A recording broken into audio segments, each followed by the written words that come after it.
안녕하세요. 김호준입니다. 어제 해수부는 그동안 의혹으로만 제기됐던 해수부의 세월호 특조위 활동 방해가 사실이었음을 확인했습니다. 박근혜 정부의 해수부가 특조위 활동을 방해한 건 아예 조사가 시작되기도 전부터죠. 상임위원들이 임명장을 받은 건 2015년 3월 5일, 시행령이 공포된 것은 5월 11일. 그때서야, 5월이 돼서야 정원과 조직 구성이 확정됐고 국무회의에서 예비비 의결한 것이 8월 4일. 그렇게 사무처가 구성된 게 8월 4일입니다. 게다가 특별법이 정한 정원 120명을 구성할 수 있게 된 것은 11월 11일. 그런데 해수부는 특조위 활동 시작을 그해 1월 1일로 기산했죠. 사람도 없고 돈도 없고 사무실도 없는데 무슨 수로 조사를 합니까? 해수부 기산대로면 정원이 갖춰지고 한 달 20일 일하면 그해 12월로 조사위가 끝나는 겁니다. 이건 해도 너무한 말도 안 되는 해수부의 억지인데 조선일보는 세월호 2주년 사슬로 세월호 특조위는 주목할 만한 조사 결과를 하나도 내놓지 못하고 비용만 썼고 광화문 유가족들은 천막에서 단식하고 고함만 외쳐댔기 때문에 세월호 문제가 해결이 안 된다면서 말도 안 되는 억지를 부린 정부가 아니라 유가족과 특조위를 질타하고 광화문 유가족 천막부터 걷어내라고 썼었죠. 조선일보가 보수 이념 지지하는 것은 불만이 없습니다. 하세요. 하는데 세월호 참사 해결을 위해 유가족과 특조위를 공격하는 게 이게 이념과 대체 무슨 상관인가요? 그냥 박근혜 정권 하수인 그거 한 거 아닙니까? 김어준 생각이었습니다.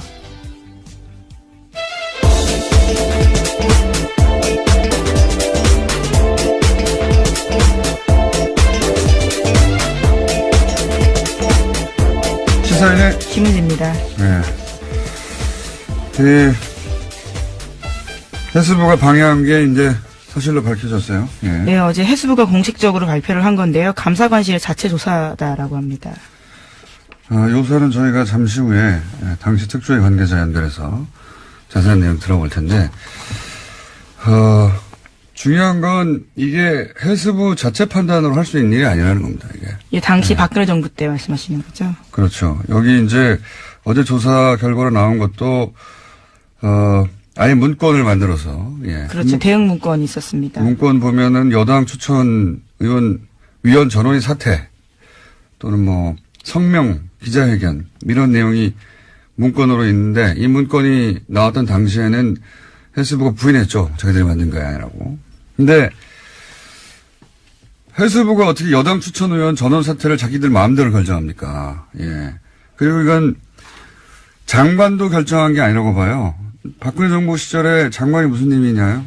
예. 박근혜 대통령이 최순실이 써준 월급은 그거 받아쓰기 했어요. 장관들은. 저는 이건 애초부터 청와대의 지시고 그 지시에 맞춰서 이런 초안을 만들어서 청와대에 보냈다. 청와대에 보낼 때까지 나왔잖아요.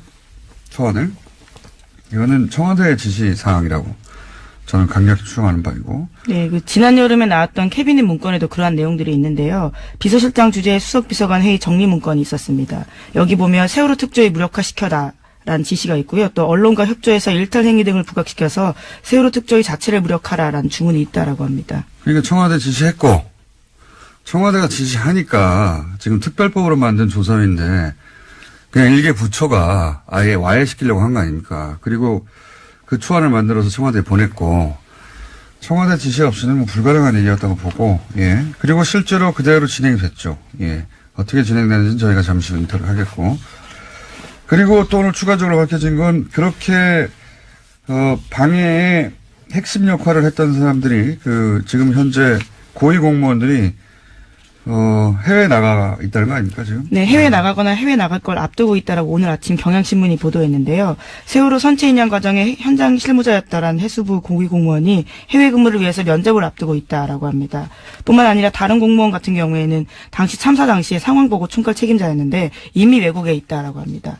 그러니까 세월호 2기가 출범하더라도요. 특조위 2기가요. 정작 중요한 조사 대상자들이 다 외국에 있어서 조사가 쉽지 않다라는 겁니다. 외국에 가면 되죠. 특조위가. 네, 국제기구 파견 공무원 같은 경우에 소속된 국제기구가 허가해줘야지만 귀국이 가능하다라고 합니다. 아니 뭐 귀국을 시킵니까? 가서 조사하면 되죠. 네. 이렇게 해서 피하면. 글로벌 특조위로 거듭나는. 예. 이 조사를 피하려고 하는 거니까, 명백히. 예. 조사의 차질을 빈다고 미리 말할 필요 없어요. 예, 심지어 참사 책임자였던 당사자 같은 경우에는요, 감사원 감사에서도 한국 성급에서 돈 받았다는 사실이 드러나서 정직 3개월 중징계 받은 바가 있는데도요, 징계일로부터 1년 6개월이 지났다라는 이유로 해외 파견했다라고 합니다. 이제 다 빼돌리는 거죠. 예. 좀 당연한 이야기인데, 이기 특조위가 좀 더 강력해졌으니까 필요하면 뭐 해외 출장을 단체로 가서라도 꼭 조사를 해야 된다고 봅니다. 예. 그냥 이미 사실로 밝혀졌는데 어떻게 그냥 넘어갑니까? 자, 다음 뉴스는요? 네, 김태호 전 청와대 대외전략기획관이 구속을 피했습니다. 김 전 기획관은 이명박 정부의 군 댓글부대 관련 혐의를 받고요. 어제 영장실질심사를 받았습니다. 서울중앙지법 강부영 영장전담 판사가 밝힌 바에 따르면요. 객관적 증거 자료가 대체로 수집됐고 주요 혐의 사실에 대한 피의자의 역할 및 관여 정도에 대해서는 다툴 여지가 있다라고 밝혔는데요. 관련된 공범들의 수사 및 재판 진행 상황, 피의자의 주거 및 가족관계 등을 종합하면 구속할 사유와 필요성, 상당성을 인정하기 어렵다라는 겁니다. 계속 보던 문구인데 구체적인 내용은 저희가 또 영장 해설 전담판사가 대기하고 있기 때문에 이게 김관진 석방 때부터 쭉 이어지는 흐름이죠. 이명박 전 대통령 관련해서 김관진, 임관빈, 김태호까지 사실은 한 단계만 넘어가면 이명박 전 대통령한테 네, 그렇죠. 건너가기 직전에 피의자들인데 이건 군이 대선에 개입한 사건이거든요. 네, 심지어 실무 책임자 같은 경우에 2심까지 징역형에 나왔습니다. 이태하 심리전단장이라고요. 실무 책임자들은 이미 범죄 사실이 인정됐는데 법원에서 그렇죠. 그 예. 지시한 사람들이 다 풀려나는 거예요. 그리고 이 김태호 전 기획관 같은 경우에는 소년 책사로 불렸거든요. 왜 소년 책사로 불렸냐면 2년이 오래됩니다. 서울시장 시절, 그 시절 굉장히 젊었을 때부터 최측근이었거든요. 그러니까 이 사이버 사령부가 대선에 개입한 사건, 그 관련 회의의 주재자였어요. 네, 관련 문건도 나왔습니다. 네, 그 주재를 하고 바로 대통령한테 보고하는 사람이었는데 딱 여기서 끄는 거죠. 그리고 이제 밸런싱이라고 제가 계속 표현해왔는데 전병헌 전 수석이 사실은 이게 당사자는 기분이 나쁘겠으면, 논평을 하는 입장에서는, MB가 살렸다고 계속 제가 주장했는데, 또다시 영장이 기각됐고, 요 사안 묶어서 저희가 잠시 민의로 다뤄보겠습니다. 다음 뉴스는 뭡니까? 네, 관련해서 국정원 이야기들 또 안 할 수가 없는데요. 2013년 국가정보원이 박근혜 전 대통령에게 최동욱 당시 검찰총장의 문제점을 지적했다라는 보도가 있습니다. 그러면서 보고서에 이런 내용이 쓰여 있는데요. 외부의 힘에 의한 특단의 조치가 필요하다라는 겁니다. 당시는 국정원이 댓글 사건으로 검찰의 수사를 받고 있었는데요. 이후에 최 전 총장은 혼외자 의혹이 불거지면서 불명예 사퇴했습니다. 이건 모두가 그렇게 생각하지만 물증을 잡지 못하는 최동욱 전 총장을 찍어낸 게 결국은 국정원 발 아닌가 생각이 왔는데 그 근거가 하나 나온 거죠. 그러니까 이게 국정원은 당시 이제 범죄 피의자였단 말이죠. 예. 네, 그렇죠. 수사를 받는 대상자였습니다. 강도가 수사관을 날린 거죠. 예. 나 저 사람한테 수사받기 싫어. 그랬더니 그 감독 기관인 청와대가 오케이 날려줄게 하고 날린 거죠, 이게. 예. 네, 외부의 힘에 의한 특단의 조치가 필요하다라는 문구가 특히 눈에 띄는데요. 당시 이후에는 최 전 총장이 언론 보도를 통해 가지고 굉장히 곤혹스러운 상황을 겪었거든요. 여기 이제 외부의 힘은 조선일보라고 바라볼 수도 있고, 예. 그리고 특단의 조치는 이 소위 혼외자 사건일 수도 있고, 여하간 이렇게 보고를 하고 강도가 수사관을 날려주세요 하니까 청와대가 오케이 하고 날려주는 이게 같이 범죄 집단이죠. 강도가 날려달라고 하니까 날려주는 게 조폭 집단이고. 네, 그래서 이와 같은 혐의들이 추가돼서 남재준 전 원장의 공소장에 쓰여 있다라고 합니다. 청와대가 범죄 집단이었던 거예요, 같이. 예. 자, 다음 뉴스는요. 네, 어제 최순실 씨의 해외재산 관리인으로 의심받는 데이비드 윤 관련된 소식 전해드렸었는데요. 데이비드 윤이 부동산 개발업자에게 청탁을 대가로 뒷돈을 받은 혐의로 인터폴에 적색 수배됐다라는 내용이었습니다. 관련해서 검찰이 주요 단서를 파악했다고 TV조선이 보도했는데요. 최순실 씨를 거쳐서 박근혜 전 대통령에게 청탁이 전달됐고 실제로 국토부에 지시사항이 내려갔다라는 겁니다. 특히 그 근거는 안종범 업무수첩인데요. 여기에 보면 담당 공무원들의 이름과 국토부 확인, 점검 같은 메모가 있고요. 또 지난해 7월에는 덮자라는 메모가 있다고 합니다. 어제는 데이비드 윤이 자체 로비를 한 것인가, 이름을 판 것인가 정도였는데, 이제 한번 더 들어가서 이게 실제로 국토부 지시가 이루어졌다고 하니까, 우리가 익숙했던 그 패턴, 최순실이 얘기하고, 최순실이 말하면 박근혜 대통령이 지시하고, 그것이 안정범 수석에 의해서 실제 실행이 되고 수첩에 등장하고 종범실록에. 예, 그 패턴 그대로인데 완전히 새로운 내용이네 이거는. 근데 데이비드 윤이라는 인물, 최순실의 해외 도피재산 관리자가 아니냐 하는 의혹을 받던 이분이 실제로 국내에 들어와서도 기획부동산에 참여해서 이거 하고 나서 50억을 약속받았다는 거 아닙니까? 네, 성공보수로 50억 원 받기로 했다라는 건데요. 이러한 부탁을 받고 난 뒤 한 달 뒤에 최순실 씨가 데이비드 윤한테 문자 보냈다라고 합니다. 부탁한 건 지금 검토 중이다라고요. 그러니까요. 요거 아주 큰 건이네요. 뭐랄까요. 기획부동산 정부였다. 예. 부끄러움이 없으니까요. 예. 뭐 이권 청탁이 들어오면 대통령 입을 통해서 그대로 수석을 통해서 공무원한테 지시되는 그 패턴이 다시 한번 구체적으로 확인된 거네요. 예. 요거 혐의 추가되면 또 형량이 늘어나겠습니다. 예, 아무래도 그런 상황인데요. 예, 검찰이 계속 주시하고 있습니다. 자, 2분밖에 안 남았기 때문에 빨리빨리. 왜냐하면은 저희 전담 판사가 지금 기다리고 있거든요. 네. 네, 서울대병원 노조가 서창석 병원장을 최순실 게이트와 연루된 의료 적폐로 지목하면서요 사퇴를 요구하고 있습니다. 또 무기한 파업에 들어갔는데요. 비정규직의 정규직 전환도 요구하고 있습니다. 서 원장 같은 경우에는 박근혜 전 대통령 주치 이루스요. 비선 의료진을 묵인했다라는 의혹을 받고 있습니다. 묵인 정도가 아니라 뭐 굉장히 많이 등장하죠 사실. 근데 이분이 아직도 병원장이었군요. 예.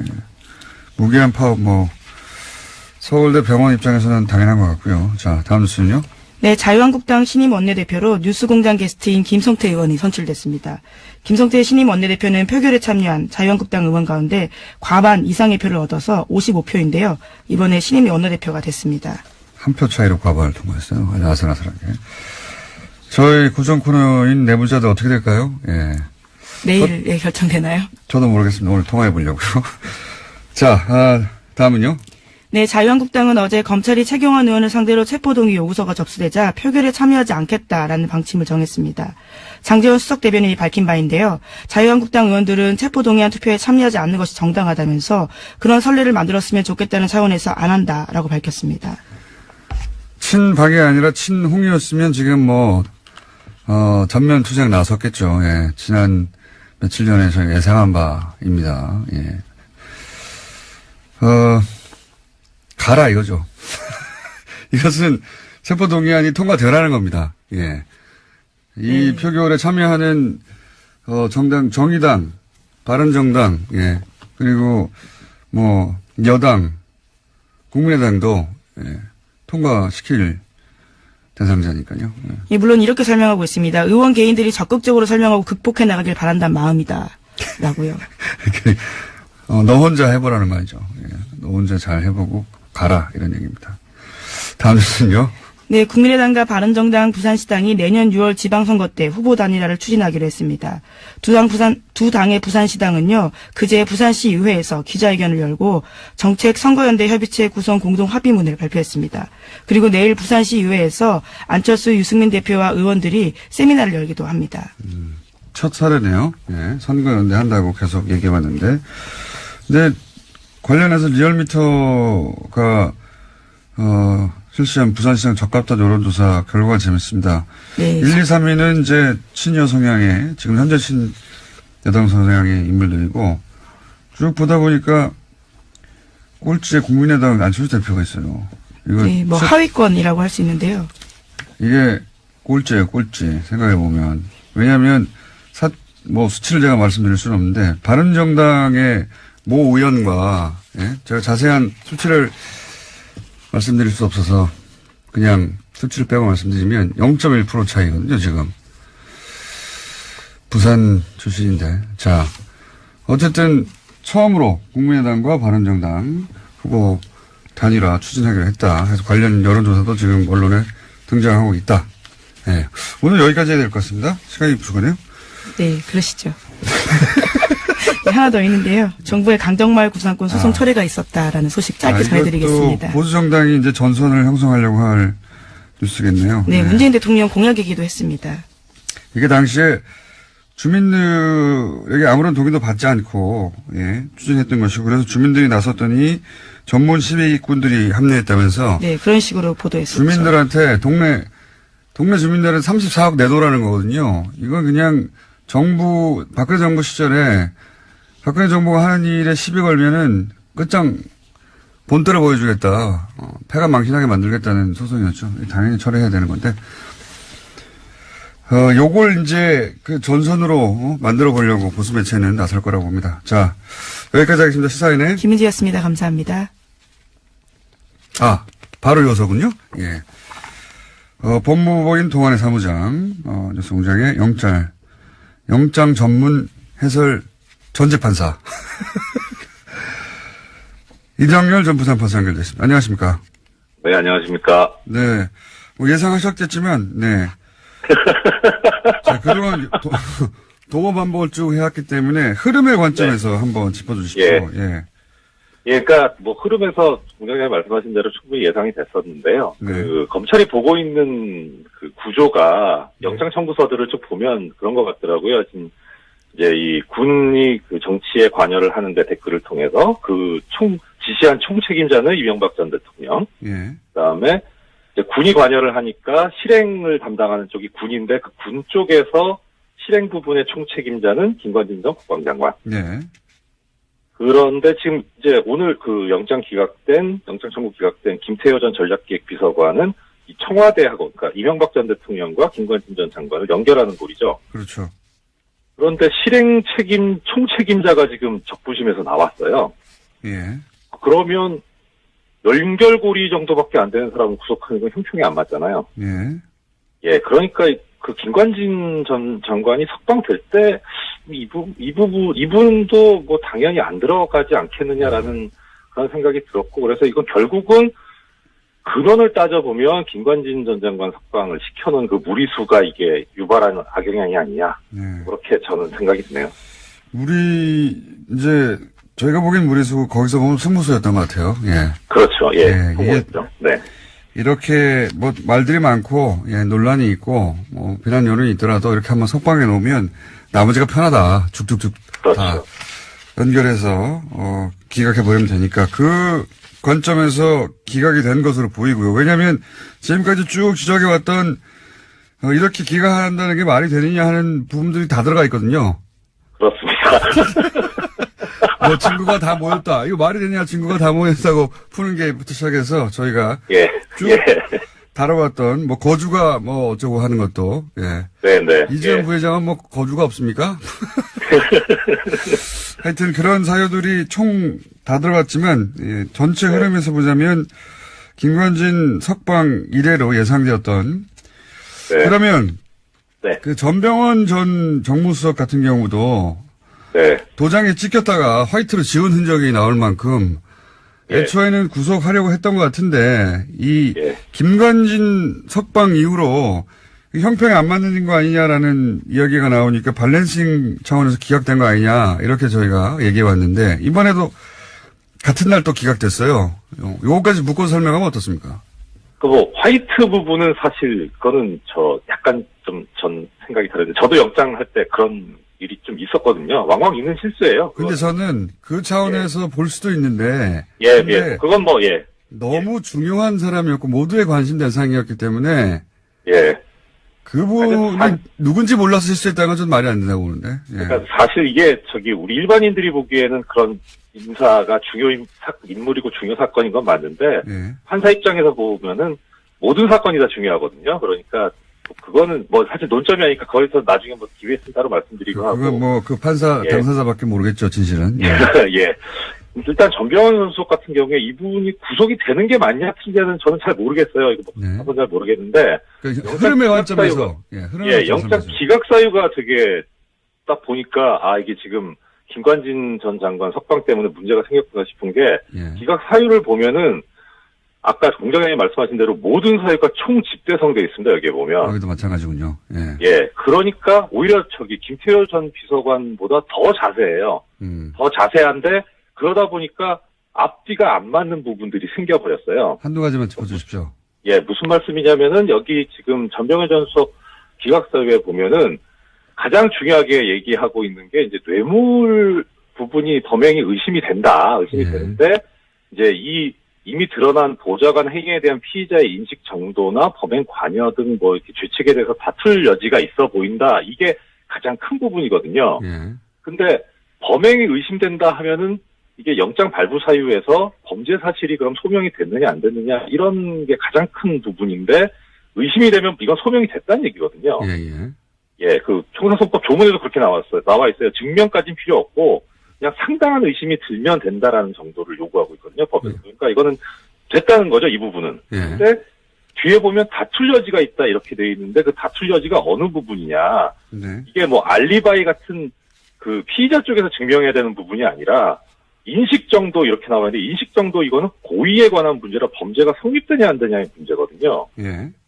그러니까 범죄 성립 부분에서 다툴 여지가 있다 이렇게 돼버리는 거하고 앞에 그 뇌물 부분이 뭐 의심이 된다 이건 앞뒤가 안 맞는 얘기인 거예요. 이것도 역시 김관진 석방으로부터 비롯된 그 기준들이 마구 흔들리면서 엉망진창이 돼서.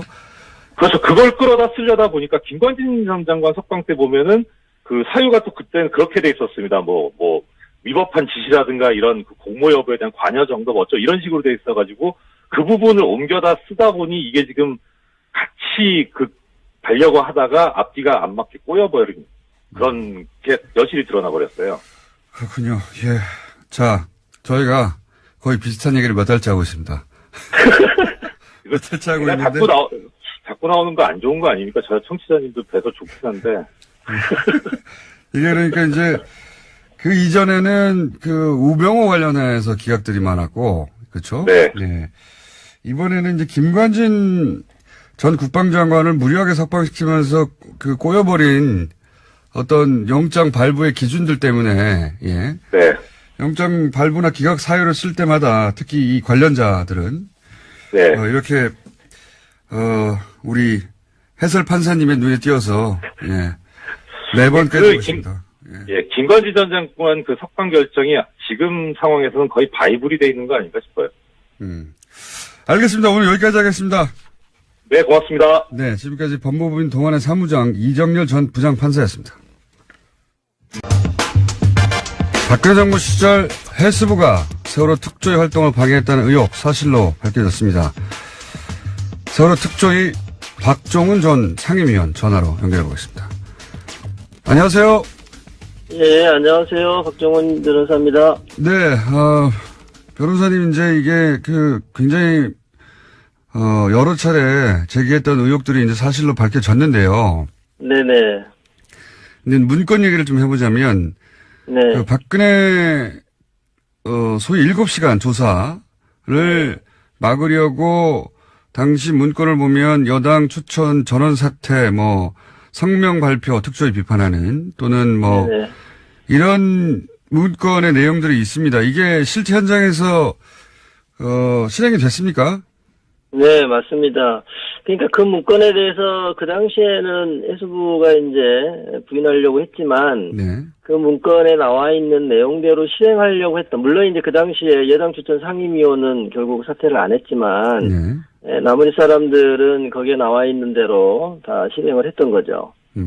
문건이 문건으로 끝난 게 아니라 이게 이제 청와대에 보고됐다고 하는데 이 문건이 네네. 문건은 그 문건 내용이 문구로만 존재하는 게 아니라 현장에서 다 실행이 됐다는 거죠, 그죠? 직접 겪으셨고. 그렇습니다. 예. 예. 그리고 이제 문건에는 나오지 않지만 실제로 이런 문건 등장 이후에 세월호 7시간을 규명하라는 시도를 하자 당시 이석태 위원장에게 아예 구체적으로 압박이 들어갔다고 여러 차례 보도가 됐는데 어떤 압박이 있었습니까? 그러니까 이제 아마 이 위원장님께 이제 이렇게 됐던 것 같아요. 11월 경에 11월 전원위원회 때 이제 그게 상정될 게 됐는데 그 전부터 네. 그게 신청 사건으로 접수되었다는 거를 알게 된 것 같아요. 네. 누군가가 그걸 알게 됐고 그거를 요건 측에 알렸고 요건 측에서 그때부터 준비를 한 것 같아요. 이거 막아야 된다. 그래서 이제 소위원회에 올라올 때부터 이제 쟁론이 됐는데 위원장님께도 이제 직간접적으로 이거는 좀 빼달라 하지 말아달라라는 그런 것이 있었던 거로 이제 그렇게 알고 있고요. 어디로부터 그런 압박이 들어왔나요? 사실은 이제 제가 직접 위원장님께 시시콜콜이 다 듣지는 못했어요. 네. 그렇지만 이제 제가 예견을 하기로는 그 당시에 이제 주로 나서가지고 이 일을 수행했던 거가 해수부 쪽이었기 때문에 네. 그쪽에서 연락이 온 거로 그렇게 예상이 됩니다. 그렇다면 그 당시 해수부 장관이나 해수부 고위 공무원들로부터 그런 압박을 받으셨을 것 같은데 혹시 국정원으로부터 직접 전화받았다 이런 얘기는 못 들어보셨습니까? 그 이야기는 제가 직접 듣지는 못했습니다. 그렇군요.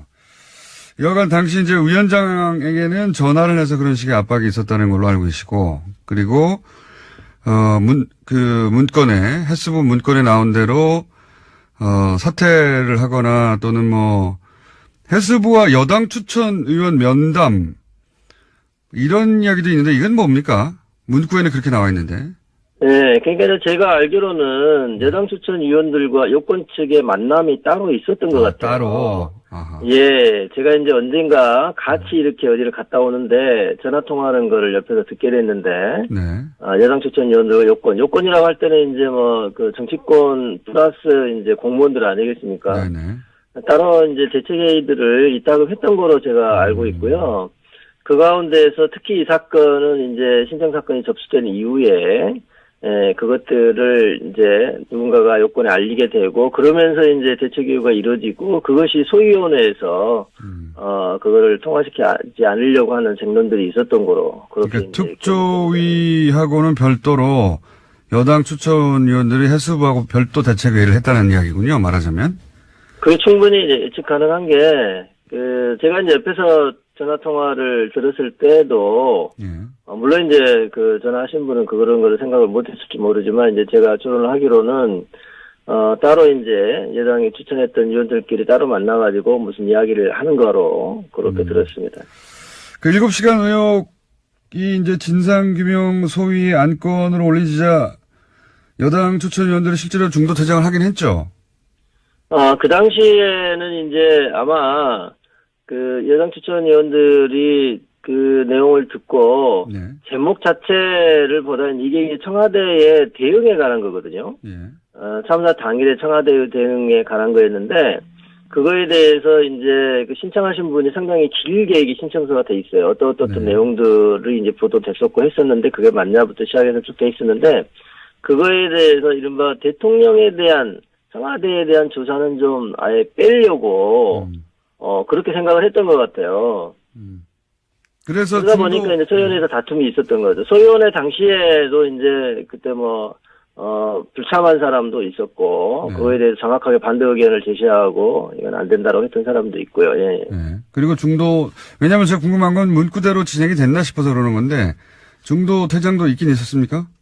문구대로 진행됐다고 하는 거는, 저는 이제 소위원회에, 이제 제가 이제 안전사회 소위원장이기 때문에, 진상규명 소위원회에는 참석할 수 없었는데, 전원위원회 때, 전원위원회 때 이제, 제가 직접 이제 옆에서 목격을 했는데, 적극적으로 이제 반대 의사를 표명하고, 제가 보기에는 좀 이치에 맞지 않는 근거를 대면서, 헌법 위반이라고부터 시작해서 대면서, 반대 의사를 표명하고, 저희가 이제 표결에 들어갔을 때, 그거 다 우르르, 나가가지고, 그날 이제 기억하기로는 이제 국회까지 가서, 이렇게 기자회견도 하고, 그랬던 거로 기억이 나고요. 그리고 물론 이제 그 이후로, 그분들이 이제 상임위원 빼고는, 여당 추천 상임위원 빼고는 실제로, 특조위 회의에 나오지도 않고 그랬던 거거든요.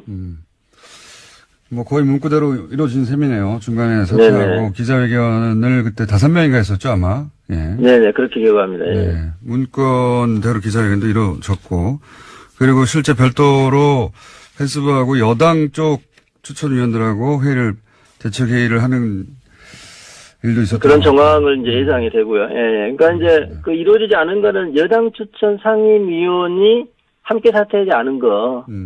예, 그 정도만 좀 달랐던 것 같고요. 나머지는 거의 그대로 이루어진 거 아닌가 싶습니다.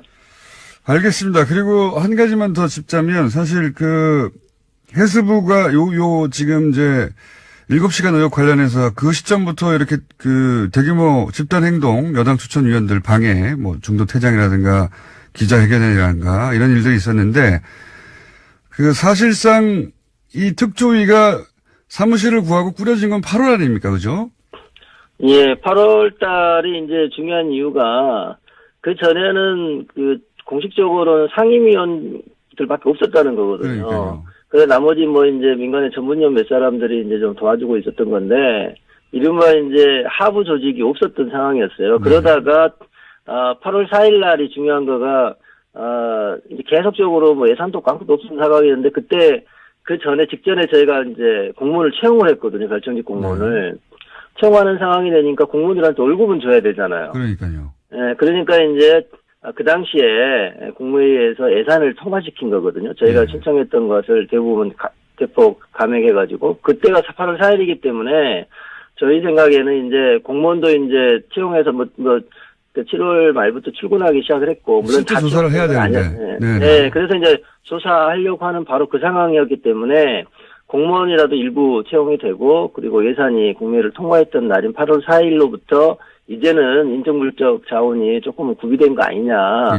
그래서 그때부터 특조위가 출범한 거로 봐야 된다. 저희 주장은 그랬고, 그것이 실제로 행정법원에서 인정된 거죠. 판례상. 당연히 돈도 있고 사무실이 있어야 조사를 할 수 있는데.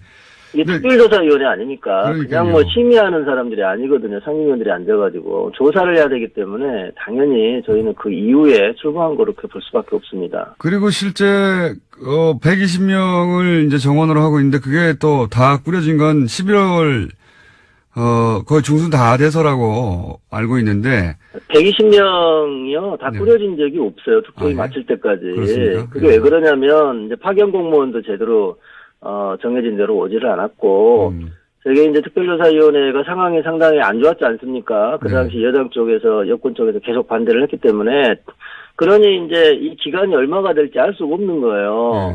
그러니까 좀 유능한 인재를 뽑으려고 해도 그분들이 예컨대 안정적으로 한 3년간은 내가 그 일을 할 수 있다 이러면 이제 올 수도 있는데 이게 몇 달 후에 끝나버릴지도 모르는 상황이 자꾸 반복이 되니까 전체를 다 원래 정해진 인원으로 뽑힌 적이 없고 제 기억으로는 100명 이상 같이 근무한 적이 없었던 것 같아요. 정원이 찾던 적도 없다. 그러면 이제 사무실을 구하고 드디어 월급을 줄 수 있게 된 8월부터 따진다 하더라도 만약에 해수부 기산한 대로 1월 1일부터 시작이라면 4개월 활동하고 끝나는 거 아닙니까? 해수부 말대로 하면. 그렇죠. 물론 이제 1년 플러스 6개월을 조사할 수 있다고 하는 그거는 이미 저희가 전원위원회에서 의결을 했기 때문에 그렇게 갈 수는 있었지만 문제는 이게 고의로 생각하면 정부 여당에서는 8개월 동안 일을 못하게 만든 다음에 8개월을 이미 그냥 조사 못하게 만든 다음에 기간은 기간대로 1월 1일부터 계산해버리는 거죠. 이거는 정말 대단히 악의적인 거라고 볼 수밖에 없어요. 말도 안 되는 거라고 보는데 사무실이 없는데 아무도 없는데 어떻게 조사를 합니까? 어쨌든 그게 다 의도적이었다는 게 이제 처음으로 밝혀졌는데 이게 이제 검찰로 넘어가면 더 많은 사실들이 밝혀지겠죠. 이거는 해수부 내에서 사실은 수사권 없는 상태에서 조사한 거니까요. 네네. 네, 마지막으로 한 가지만 더 여쭤보자면 이 모든 게 그냥 해수부 차원에서 이루어진 일을 보십니까? 그 일을 직접 겪으신 분으로서? 아니, 저는 절대 그렇지 않다고 봅니다. 이게 이제 저는 대한변협 세월호 특위 시대에도 이제 특별법 만드는 운동을 했지 않습니까? 네. 그 당시도 지켜보면 이른바 이제 청와대 라인이라는 게 있었다는 게 명확하게 구별이 돼요. 여당 그 국회의원들 가운데서도. 그러니까 여당 대표나 원내대표가 이게 주로 하는 게 아니라 제 기억으로는 이제 김재원 그 당시 원내수석 부대표가 주도했던 거로 기억이 되고요. 특히 2015년 1월 달에 김재원 의원이 그 당시에 이제 그 세월호 특조위를 세금 도둑이라고는 프레임으로 몰고 갔거든요. 그렇죠. 세금 도둑이라고 했죠. 그 이후부터 이제 모든 게 꼬이기 시작한 거예요. 그 전만 해도 파견 공무원들이 그렇게까지 방해하거나 그거보다는 빨리 설립하게 해주고 자기네는 이제 빠지려고 했던 건데 그 말이 나온 다음부터는 이제 협조가 안 되고 심지어 여당 추천 상임위원이 공무원들 다 그냥 원대복귀 시켜버리는 상황까지 가게 되고 그래서 직원도 없고 그냥 임시 공간만 덩그러니 있는 상황에서 상임위원 안전이 있는 그런 상황까지 갔던 거거든요. 그것이 어떻게 해수부 단독으로는 될 수가 없는 거죠. 그러니까 충분히 청와대 라인하고 교감한 다음에 그런 일이 이루어질 거로 저는 이해하고 있습니다. 알겠습니다. 오늘 여기까지 하고요. 검찰 조사 또 시작되면 그때 또 한번 모시겠습니다. 감사합니다. 네, 감사합니다. 네, 지금까지 세월호 특조위 박종훈 전 상임위원이었습니다.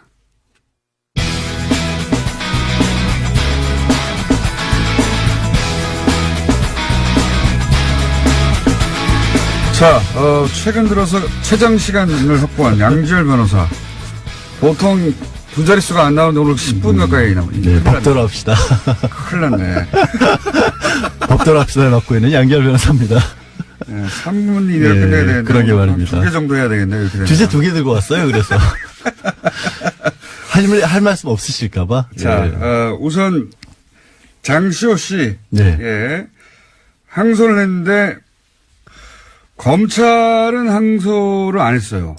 원래 이제 불이익 변경 금지 원칙이라 그래서 불이익 변경 금지 원칙. 예. 1심에서 재판을 2년 6개월을 받았으면 예. 피고인이 항소를 하면은 최소한 항소심에서 아무리 올라가진 않는다. 그러니까 깎아줄 수 있어도 더 늘어나지 않는다는데 그거를 예외로 두는 게 검찰도 같이 항소를 하면 검찰도 항소를 했기 때문에 2년 6개월보다 올라갈 수가 있거든요. 그게 보통 상례예요. 그런데 이번에 검찰이 안 해버렸죠. 이게 무슨 말인지 잘 모르실 것 같은데 원래 이제 약식 명령 같은 거 있잖아요. 좀 가벼운 거. 그렇죠. 예. 벌금으로 그냥 끝낼 수 있는. 예. 근데 거기 보면은 뭐 정식 재판 청구할 수 있다 항상 나오거든요. 근데 정식 재판을 청구해서 이제 피의자 권리를 보호받고 싶어도 혹시 이거 벌금 20만 원이었는데 정식 재판하면 50만 원 되는 거 아니야? 이런 두려움 때문에 정식 재판을 청구를 포기할까봐 그 피의자 권리 보호 차원에서 재판을 해도 더 올라가진 않는다. 더 올라가지 않는다. 더 올려치지는 않는다. 이게 불이익 변경 금지라고 하는. 그래서 저는 이제 약식명도 받아보셨나 봐요. 저희 준 법조인 생활을 한 10년 가까이 하다 보니까 웬만한 잡지식은 다 가지고 있습니다. 근데 그래서 1심보다 조건이 근데 검찰이 항소를 포기. 그렇죠. 예. 해야 되거든요. 보통은 잘 안 하죠, 그렇게. 포기 안 하죠. 검찰도 기본 자존심이 있는데. 근데 아마 검찰에서는 최소한 1년 6개월 했다가 2년 6개월 나왔고 검찰로서 장시호 씨에게 해줄 수 있는 최대한의 배려인 거죠, 법적으로 가능한. 그러니까 검찰은 항소를 포기했고 그러니까 검찰 요 1심보다는 더 높은 형량은 나올 수가 없죠. 나올 수 없게 만들어준 배려예요, 기본적으로. 그리고 아마도 이제 조심스럽긴 하지만 항소심 같은 경우에 좀 잘 뭐 법정에서 다투기도 하고 항소심 법원이 조금 더 봐주면 한 6개월 정도 빠질 수가 있거든요. 그러면 2년이 되고 그러면 지금 법정 구속이 됐기 때문에 이미 6개월 구속에 법정 구속 한 2, 3개월 더하면 1년 가까이 되니까 1년 가까이 되고 2년에 한 3분의 1 이상을 채우거든요. 그러면 이제 집행유예로 풀어줄 가능성이 조금 더 높아졌다고 볼 수 있습니다. 그 가능성을 검찰에 열어준 거예요. 그렇죠. 검찰 입장에서는 뭐가 어떻게 됐든 미안하단 말이에요. 예, 검찰 입장에서는. 그러니까 법원에 대해서도 좀 얘기를 한 거죠. 우리도 이렇게까지 하는데 좀 봐주십시오라는 얘기를 조심스럽게 했다라고 봐요. 검찰이 이런 사건에 항소를 포기하는 건 굉장히 이례적인데. 그렇죠. 뜻을 표현한 겁니다. 이거 너무한 거 아니에요? 그래서 인지 장시호 씨도 처음 하는 얘기도 법정에서도 했어요. 맞습니다. 깜짝 놀랐어요. 최순실이 지난해 10월에 독일에 간 이후에도 영재센터에 돈을 받아내려고 했었다. 세 번째 돈도 달라고. 이미 얘기가 다 돼 있었다. 근데 최순실 관련해서는 그렇게 새로운 사실을 내놓는데 EBS라든가. EBS 사장 인선도 있었다. 네. EBS 이제 돈도 없는 것인데 거기서 후원을 뭐 이틀 만에 따냈다든가 이런 거 말도 안 되죠. 국가 지원이 들어가는데 왜 돈이 없어요? 아니 제 말은 이런 후원을 EBS가 단독으로 한다든가 그런 사례를 찾아보시면 거의 없어요. 보통 1년 전에 결정이 되죠. 예산 결정은. 그러니까요. 그 전해 공조직은 전에 예산이 확정되고 나면 빼도 박도 못하는 경우가 많은데 EBS가 이렇게 단독으로 결정한다는 게 후원을 어린이 돕기 위해서 했답니다. 이틀 만에. 해보세요 한번. 급한 일이잖아요. 2년 전에 해도 안 돼요. 이틀 전에 했는데 바로 됐다는 거 아닙니까? 당일날인가 이틀 전인가? 네, 이틀 전에. 근데 이제 그런 의혹은 있었는데 이제 구체적으로 증언을 했습니다. 네. 근데 삼성 관련해서 삼성에 불리한 증언은 사실 번복도 했어요. 예상치 못하게. 그거를 완전히 번복됐다고 해야 될지. 약해졌어요. 좀 약해지긴 했어요. 그 이유는 저도 좀 약간 의심이 저는 있다고. 정유라 씨 강도 사건이 심리적 영향을 미쳤다고 봅니다. 원래 이제 정유라 씨 강도 사건 때문에 혹은 자신의 재판이 끝난 다음에 미뤄서 이제 증인 출석을 한 번 더 미뤘다가 나온 거 아니에요? 네. 뭐 그런 무섭죠? 어떤 영향도 있었을 수도 있겠죠. 같은 사건이 연루됐는데 집에 들어와가지고 칼로 찔렀어요. 그것이 누군가 사주했든 아니든 간에 무섭죠. 근데 이제 법정 구속돼 있으니까 좀 덜 무섭지 않았을까요? 근데 아니, 왜 줄였는지는 모르겠는데 또 더 신기한 거는 사실 내용이 크게 바뀌지 않았어요. 약간 발을 뺐고 자세한 내막은 잘 모르겠다는 정도였는데 상당히 많은 언론에서 그거를 주로 이제 큰 타이틀로 뽑더라고요. 삼성에 대해서는 말을 번복했다. 모른다. 모호해진 건 사실입니다. 근데 장시호 씨의 증언 내용보다는 언론이 그걸 더 크게 다루는 것 같아서 그게 조금 저는 뭐 이상하긴 그렇게 보여지도록 원할 수도 있어요. 뭐 삼성이 좋잖아요, 그러면. 아, 그런가요? 예. 자, 그럼 제가 한 얘기는 아닙니다. 장시호 씨 같은 경우에 항소를 포기했다는 게 특이한 포인트이기 때문에 한번 짚어봤고 네. 검찰이 포기했다는 거. 근데 그게 이제 그 효과는 이렇게 되면 집행유예로 나올 가능성이 보장되는 건 아니면 높아진다. 조금 더 높아졌고 새로운 증언도 했으니까. 검찰이 미안했다. 예. 예. 그리고 법원에 항의하는 것과 마찬가지다. 그런 의미도 좀 있고요. 그걸 예리하게 짚어줘야 되는데 짚어주지 않기 때문에 저희가 또 짚어줬고요. 짚어드렸잖아요, 여태까지.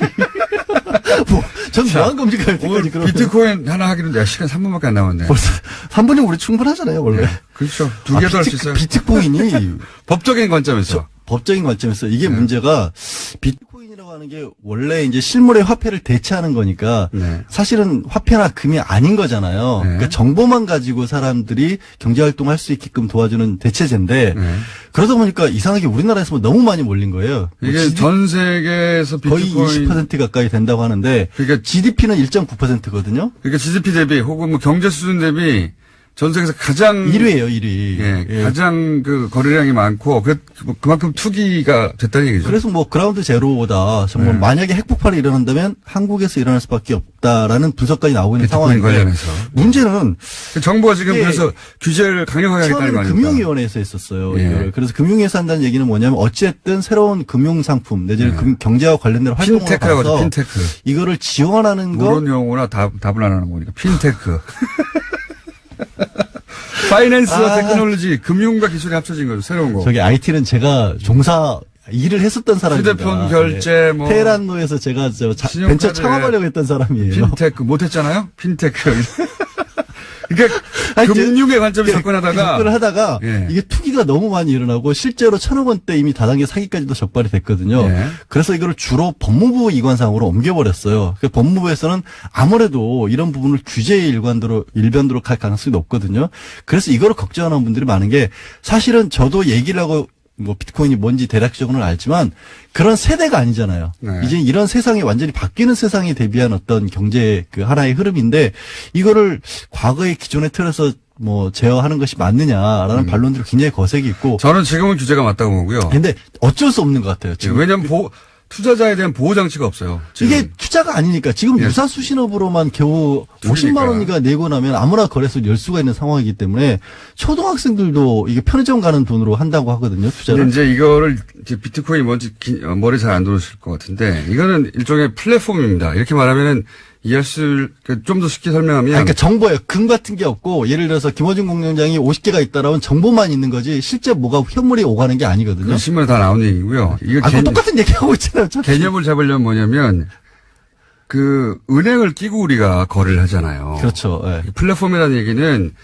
은행을 끼지 않고, P2P라는 건 사람과 사람끼리. 옛날에 바로 파일 다운받듯이. 이거 생각하시면 우버 있잖아요. 우버는 조금 더 익숙하니까. 우버가 택시 회사가 없는데 가운데 플랫폼이 하나 껴가지고 중개만 해주는 그렇죠. 거죠. 차가 남는 사람과 차를 필요한 사람 연결해 주는 거거든요. 그러니까 해외 어느 곳에 송금을 하더라도 수신료 같은 게 전혀 필요 없다라는 게 기본적인 접근 방법이 왜 어차피 정보만 왔다 갔다 하면 되니까. 그러니까 이런 게 나타났어요. 미국의 랜딩 클럽 같은 사례는 뭐냐면 돈이 필요한 사람이 있고 돈을 빌리는 사람이 있습니다. 근데 이걸 중개만 해주는 거예요. 플랫폼, 은행이 아니라 플랫폼이에요. 이게 하나의. 그렇죠. 이걸 자세히 설명하려면 지금부터 한 30분 정도가 있어도 부족한 상황인데. 네가 가라 하와이.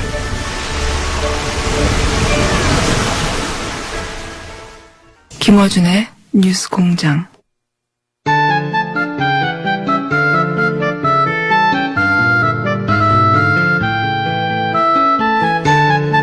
노르가즘 정의당 노회찬 원내대표 나오셨습니다. 안녕하십니까? 네, 안녕하십니까? 자, 자유한국당 이제 원내대표시니까 자유한국당 김성태 3선인데 원내대표가 당선됐습니다. 네. 논평 한마디 해주셔야죠. 같은 원내대표로서. 네. 제가 김성태 의원한테 당선되기 전에 예. 제가 표는 없지만 마음으로 한 표 드리겠다고 이렇게 얘기를 했습니다. 네, 속이 없는 말을 하셨고요. 예. 예, 원래 이제 김성태 원내대표는 한국노총 출신이에요. 네, 그래서 오랫동안 인연이 이제 노동자를 대변해온 역할을 해왔는데 초심으로 돌아가기를 간절히 바라고요. 초심으로 돌아가기를. 그리고 또 원래 좀 정의파예요. 예. 정의파인데 물론 이제 정의를 찾기 힘든 당이긴 하지만은 좀 이 정의의 편에 서서 문제를 풀도록 저는 기원합니다. 자, 일단 축하 말씀 해주셨고, 실제로는 막 싸우겠죠. 예, 어느 것 하나, 뭐랄까, 같은 편에 설, 일이 없을 것 같은 어떤 두 정당의 원내대표. 근데 이제, 노동운동을 하셨기 때문에, 네. 그때도 좀 아셨습니까? 저는 굉장히 오래전부터 알았어요. 20년 전부터 알았어요. 그렇군요. 예. 네, 그래서 막말하기 힘드시겠군요. 예, 뉴스 공장에서 배출한 3호, 대표입니다. 뉴스 공장이 고정 코너 하셨던, 그러다가 대표 되셨던 분들 중에 끝이 좋은 분이 아직 없는데. 자, 김성태 의원님 내일 나오실지 모르니까 그 얘기는 그때 하기라고. 지난주 이제 본격 불거지긴 했는데, 지난주 수요일 코너 이후에 불거진 일이기 때문에, 네. 국민의당에서 이제 박주원 사태가 벌어졌어요. 예. 네. 사실은 한 10년 전쯤의 일인데, 박주원 최고위원이, DJ 비자금 의혹을 이제 제기했던, 그건 좀 뭐랍니까. 벌금 맞았죠? 주승영 의원이 벌금을 거의 사실이었다고. 예. 그렇게 맞았는데. 판정이 났죠. 예. 결론이 났는데 그때 실제 자료를 준 사람이 국민의당 현재 최고위원이다. 그래서 사실은 국민의당 내부에서 난리가 났잖아요. 네. 이 사건의 효과를 두고 한쪽에서는 이제 통합 드라이브에 제동이 걸릴 것이다라고 해석하기도 하고 한쪽에서는 이제는 뭐 이렇게까지 됐으면 친한파의 속성이 저러하니 이제 사실상 호남계는 결별 기정사실화하는 거 아니겠냐. 이렇게 양쪽으로 해석이 갈리는데 어떻게 보십니까? 예, 일단은 주장들이 서로 엇갈리고는 있지만은 시간이 지나면서 주승영 의원 전 의원이 한 얘기가 사실로 좀 확인되는. 최근의 인터뷰는 또 박주원 최고는 전혀 그런 적이 없다고 했다가 최근의 인터뷰는 설사 그런 말을 했다 하더라도 이렇게 바뀌었어요. 예, 그래서 여러 가지로 좀 주장이 흔들리고 있어요. 예. 사실관계가 흔들리고 있기 때문에 어느 게 사실인지는 거의 이제 짐작이 되고 있는 상황이라고 보여지고 그럼 그런 사람이 어떻게 최고위원을 애초에 어떻게 거기 들어갔는지 했는가. 이제 그런 게 이제 문제가 사실 제기되는 거고 좀 친한 진영의 어떤 신뢰성이라거나 이런 것들이 좀 흠집이 간 건 사실이죠. 인적 구성도 이거 친이게 아니냐 뭐 이런 비판도 있고요. 예. 그래서 바른정당하고 합치려고 하는 거 아니냐 뭐 이런 얘기도 있긴 합니다만 어떻게 전망하십니까? 그래서 결국은 통합하겠다고 계속 갈 거다. 이 사태가 통합이든 또 그 반대든 결정적 영향을 주지는 않을 것이고요. 흠집 내기 정도는로 끝날 거는 같은데 제가 볼 때는 통합 드라이브는 계속 걸 것 같고요. 예. 결국에 사실 이번에 대표가 되면 지지율 오를 거라고 얘기했지만 지지율이 전혀 오르지 않고 떨어졌죠 오히려. 예, 광주 같은 데서도 오히려 정의당보다도 더 이렇게 뒤로 빠지는 자유한국당보다 더 떨어진 경우도 있습니다. 상황이 있죠. 예. 이제 그런 상황에서 지방선거를 돌파하지 못하면은 거의 막이 내려질 수 있다라고 이제 그런 위기감이 지금 국민의당 주류나 또는 바른당에도 예. 그런 위기감이 있는 게 아니냐. 그렇다면은 그런 걸 돌파하기 위해서 이제 통합.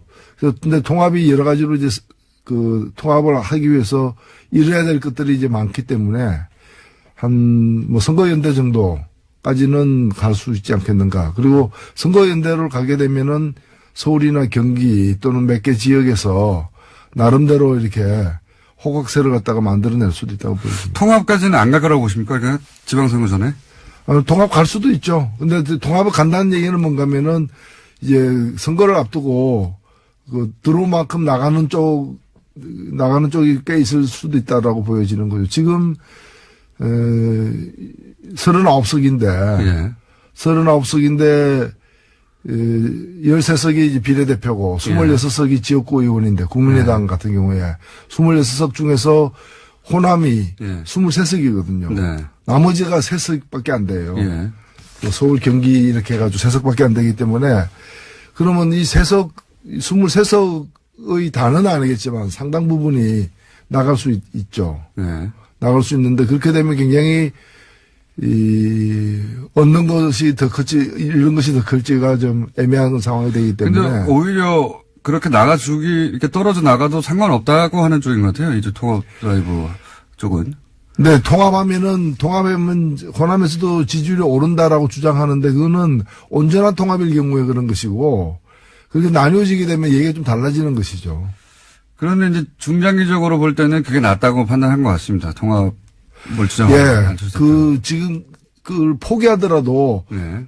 통합에서 가는 방향 그게 이제 중도 보수 진영에서 전체 범보수를 갖다 아우르겠다라는 이제 그런 장기적 구상이 있는 것 같아요. 보수의 적자, 새로운 보수의 적자가 나타났다. 이 프레임으로 안철수 대표가 그 자리를 쓸 수 있겠다고 생각한 것 같습니다. 그래서 자유한국당에서도 떨어져 나오고 해가지고.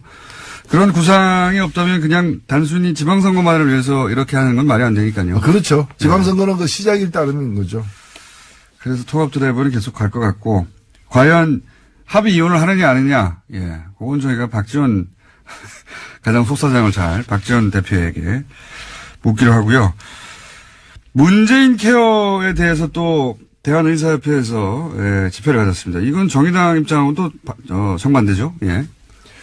예, 일단 문재인 케어의 핵심은 뭔가면은 이제 보장성을 갖다가 더 높이겠다는 겁니다. 그러니까 건강보험제도는 우리나라에서 실시되고 있는 이 복지제도 중에서 가장 효과가 있는, 이 재분배 기능이 가장 이렇게 실현되고 있는 것으로 다들 인정하고 있는 제도입니다. 제도인데. 비교적 잘 되고 있다, 전 세계적으로. 그렇죠. 잘 되고. 미국보다도 훨씬 나은 제도고요. 예.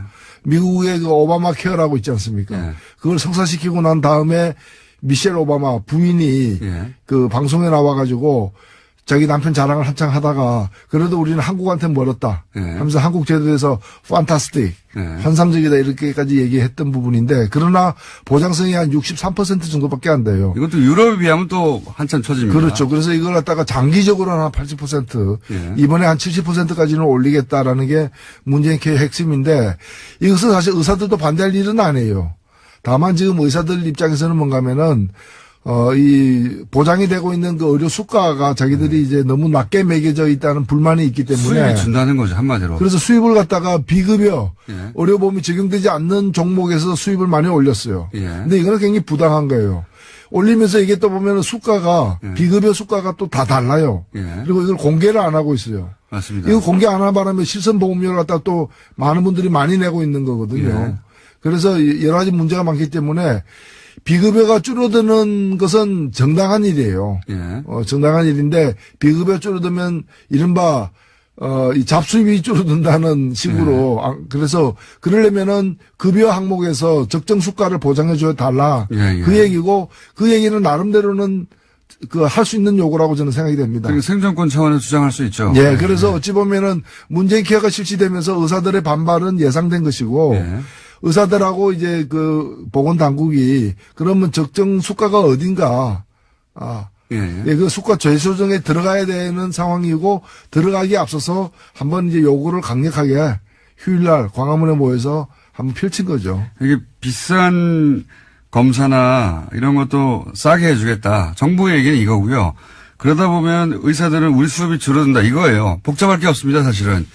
굉장히 어려운 용어들이 등장하지만 수입이 준다. 그렇게 네. 하면 의사들은 그렇게 주장하고 있고 정부는 그 수입은 우리가 어떻게 보장할 수 있는지 연구를 해볼 텐데 어쨌든 방향은 지금 비싼 검사나 비싼 약 때문에 아주 중증 같은 경우에는 시민들이 어렵다. 그 보장을 더 많이 해주겠다 보고. 그렇죠. 뭐 이겁니다. 예. 그리고 아주 장기적으로는 그 보험료도 조금 더 올려야 돼요. 올리면서 그렇죠. 우리 보장성을 한 80%까지 가려면은 보험료 인상도 불가피하다고 봅니다. 이걸 어려운 얘기 용어를 통해서 하는데 결국 그겁니다. 예. 일반 시민들 입장에서는 당연히 정부가 보장성 강화를 하는 게 좋고요. 의사들은 그렇게 해서 수입이 좀 줄면 이거 어떻게 보존할 거야? 이걸 정부에 묻고 있는 거예요. 예. 어려운 싸움이 아닌데 굉장히 거대한 명문들이 앞에 서 있어요. 돈 때문입니다. 예. 이유는 정의당 입장에서는 당연히 보장성이 더 강화돼야 한다는 것이고요. 예. 그런 것이고 또 정부 얘기하니까 또 해수부가 어제 방해공작 했다. 실제 세월호 특조위 활동을 방해했다. 구체적으로 이런 결론을 내놨죠. 이런 의혹은 굉장히 많이 있었는데. 예, 의혹이 사실로 드러난 것이죠. 드러난 것이고, 정말 이건, 그래도 공권력인데, 예. 아무리 뭐 정권이 달랐다고는 하지만 공권력이 국민을 위해서, 존재하는 기관이 아니라 국민을 억압하는 그런 기관으로서 역할을 했다는 데 대해서는 이거는 앞으로도 이런 일을 재발을 방지하기 위해서 엄정하게 조사를 해서 처벌할 건 처벌해야 된다고 봅니다. 해수부가 사실은 해상사고가 났으면 그 진실을 밝힐 의무와 책임이 있는 부처인데 예. 그걸 방해한 거죠. 당시 박근혜 대통령에게 피해가 갈까 봐. 그것도 청와대의 지시를 받은 그런 정황이 있고 그렇게 해가지고 이제 당한 건 국민이죠. 그중에서도 실제 아이들이 죽고 그 유가족들이 무슨 죄가 있습니까? 유가족들이 가장 큰 상처를 받았던 것이죠. 그러니까요. 예. 예. 무슨 죄가 있습니까? 근데 그거를 정부가 했다는 거예요. 유가족들을 괴롭히고 특조위 활동을 막고 의혹이었는데 이제 최근에 이 흐름은 그 의혹들이 다 사실로 드러나는 뭐 국정원 관련해서 그렇고 해수부 관련해서도 그렇고 그 중에 하나입니다. 예. 그리고 또 연결해서 또 하나가 그 정부가 제주의 해군기지 반대 운동을 했던 강정마을. 이거 진짜 오래된 거죠, 이것도. 예. 이명박 정부 시절부터 시작된 건데. 강정마을을 상대로 해서 정부가 34억짜리 구상권 청구 소송을 냈었어요. 오랫동안 괴롭혔죠. 예. 근데 이거는 이제 문재인 정부는 그 청구 소송을 취하하기로 했거든요. 예. 여기 대해서 이제 보수 신문들은, 매체들은 당연히 법치주의 훼손됐다. 불법 시에 면죄부 줬다 비판하고 있습니다. 불법 시에 면죄부를 주고 또 그 불법 시꾼들이 부담해야 될 34억을 탕감해 줌으로써 예. 국민 세금이 들어가게 됐다. 예. 지연된 저는 황당무계한 얘기라고 생각되고요. 예. 그리고 그 구상권이라는 건 그 당시 정부의 일방적 주장이죠. 예. 일방적 주장이고 그런 식으로 따지면은 이쪽은 그럼 손해본 거 없습니까? 그 강정마을에 주민들의 동의 없이 해군기지를 만든다고 하는 과정에서 그 주민들이 받은 피해, 생업이 전폐되다시피 하고 서로 갈등이라거나 재산상 손실이라거나. 공동체 파괴됐어요, 완전히. 그럼요. 그거 다 예. 합치면은 그보다 더 큰 금액일 수도 있는 것이고. 거꾸로 저는 정부를 상대로 소송을 해야 된다고. 예, 생각합니다. 그렇죠. 그리고 또 하나는 뭔가면은 구상권 같은 거를 이제 청구하려면은 예. 4대강 망친 예. 이명박 전 대통령 그리고 4대강 사업 좋은 거라고 이렇게 여론을 호도했던 언론사들 예. 이 사람들에게도 구상권 청구해야죠. 요 보수신문들이 다 구상권 대상이 됩니다. 그렇죠. 예. 그렇기 때문에 이건 저는 늦었지만 예. 문재인 정부 들어서서 제대로 문제를 갖다가 지금 과거의 엉킨 문제를 좀 풀어가는 과정이라고 봅니다. 그때 당시는 이제 정부가 하는 일을 주민들이 감히 방해해 앞으로 다시는 그런 일이 없도록 돈으로 괴롭히겠다는 거거든요. 34억을 어떻게 냅니까 주민들이. 말도 안 되는 건데 괴롭히려고 한 거죠. 괴롭히려고. 어찌 보면 우리 저항권이라고 볼 수 있는데 예. 당연히 이제 잘못됐다고 여겨지는 또는 제대로 절차를 밟지 않고 진행되는 일에 대해서 그걸 반발할 수 있는 것이죠. 그걸 이제 막기 위해서 이렇게 그 돈으로다가 지금 이 똑같은 일이 어디서 벌어지고 있는가 하면은 노동자들의 그 파업에 대해서 예. 손해배상 청구를 하고 있는 거예요.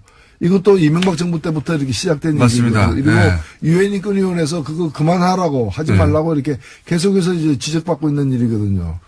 그게 세월호 집회로 인해서 피해를 입었다고 하는 그 상가들 모아가지고 요런 거를 또 하기도 했고 사실은 이명박 정권 시절부터 정부가 추진한 일에 항의하는 사람들 또는 뭐 그로 인해서 피해를 입은 사람들이 이런 집회를 하면 이런 식으로 소송을 통해 가지고 예, 괴롭히는 걸 정말 많이 했어요. 예, 그렇죠. 예, 그런 걸 정말 많이 했고 그 중에 이제 강정마을 주민들 같은 경우는 그 공동체도 파괴됐고 먹고 이 생활이 중지된 거죠. 예, 그분들을 상대로 해서 정부를 상대로 까불면 끝장을 보겠다는 식으로 본때로 보여주는 소송이었기 때문에. 이걸 법률용어로 겁박한다 그러죠.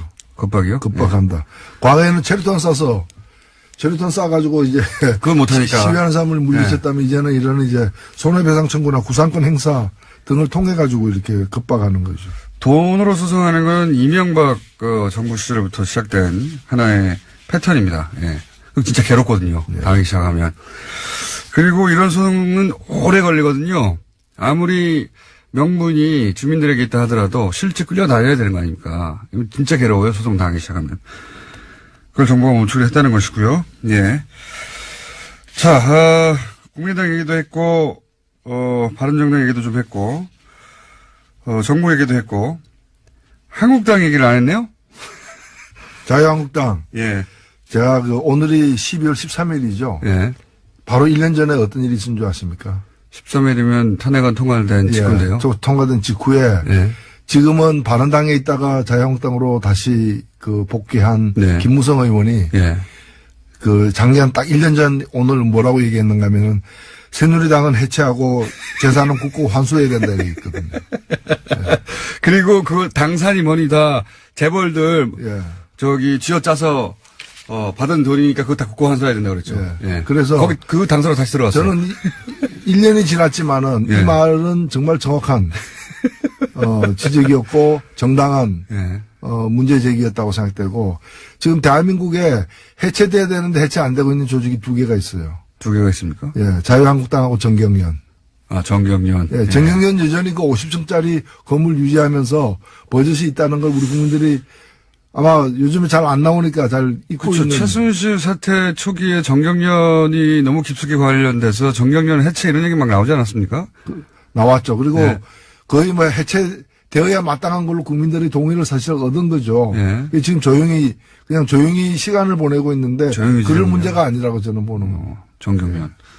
그렇군요. 김무성 대표가 그때 다시는 안 볼 것처럼 정말 많은 얘기를 했고 그중에서 그 가장 치명적인 것 중에 하나가 자유한국당 재산 그거 재벌들한테 다 뺏은 거 아니야. 군사정권 시절에. 네. 그런 얘기를 본인 입으로 했어요. 본인 입으로 해가지고 그리고 실제 그때 당시 JTBC였던 것 같은데 JTBC가 팩트체크를 쭉 해가지고 엄청 많은 돈을 뺏었구나 하고 재산 목록 쫙 정리했었거든요. 네. 다시 들어갔습니다.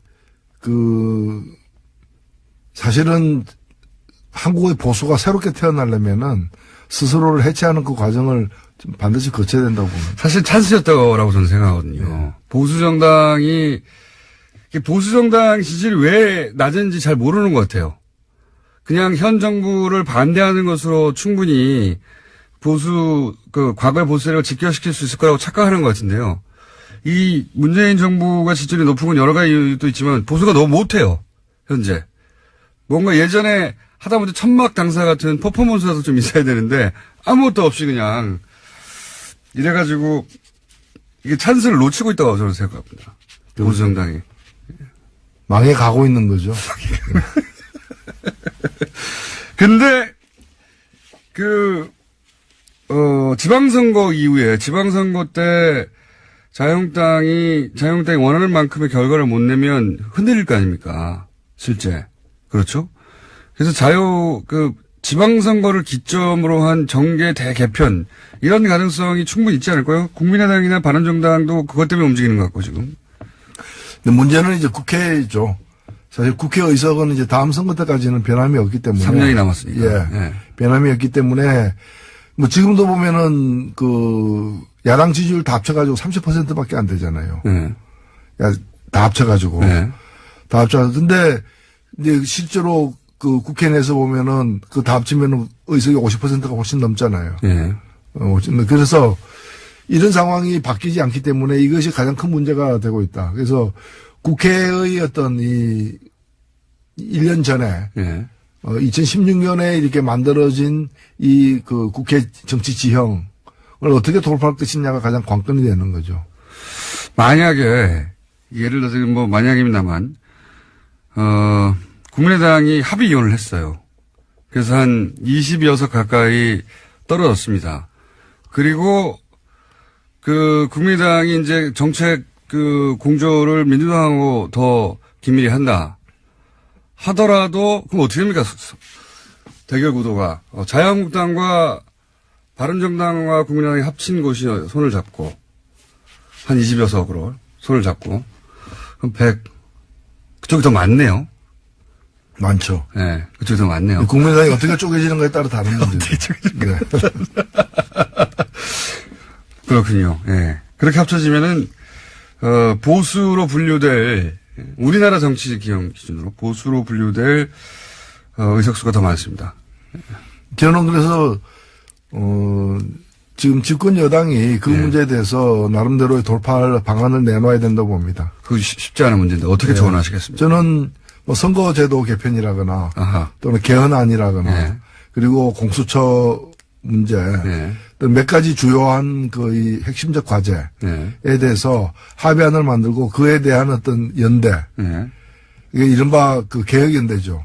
나라다운 나라를 세우기 위한 개혁연대를 갖다가 광범위하게 구축해서 과반 의석을 갖다 확보하는 것이 굉장히 중요하다고 봅니다. 선거제도 개편 이거 굉장히 중요한 건데 정의당 입장에서는 엄청나게 목말라 하는 거 아닙니까 이게. 그렇죠? 예. 뭐 지금은 정의당만은 사실 아니죠. 뭐 국민의당이나 하여튼 야당 입장에서는 자유한국당만 빼고는 이 선거제도 개편을 원할 것 같아요. 예. 독일식 정당방문제 얘기도 계속 나오고 이거는 뭐 정의당이 수십 년째 진보 정당이 주도하게 왔던 건데 그 얘기를 다음 주에 한번 자세히 볼까요? 왜 예를 들면 독일식 정당방문제 말은 많이 들어봤는데 정확하게 뭔지 잘 모르시는 분도 많거든요. 우리나라에 딱 맞는지 안 맞는지 또 논란도 있죠. 일단은 국민들이 지지한 만큼 그대로 이제 의석을 갖는 겁니다. 그러니까 정의당 같은 경우에 2016년 총선에서 작년 총선에서 7.3%의 정당 지지율을 얻었거든요. 정당 투표에서. 그럼 독일 같으면은 7.3% 얻었으면은 의석도 7.3% 갖는 겁니다. 맞습니다. 그러면 300석 중에 7.3%는 22석이 되는 거죠. 엄청나게 큰 거죠. 지금 정의당이 22석이라면은 저는 엄청나게 많은 일을 갖다가 정의당 혼자서 하는 것이 아니라 더민주당하고 같이 한다거나 해가지고 많은 걸 돌파해낼 수 있었다고 사실 생각되거든요.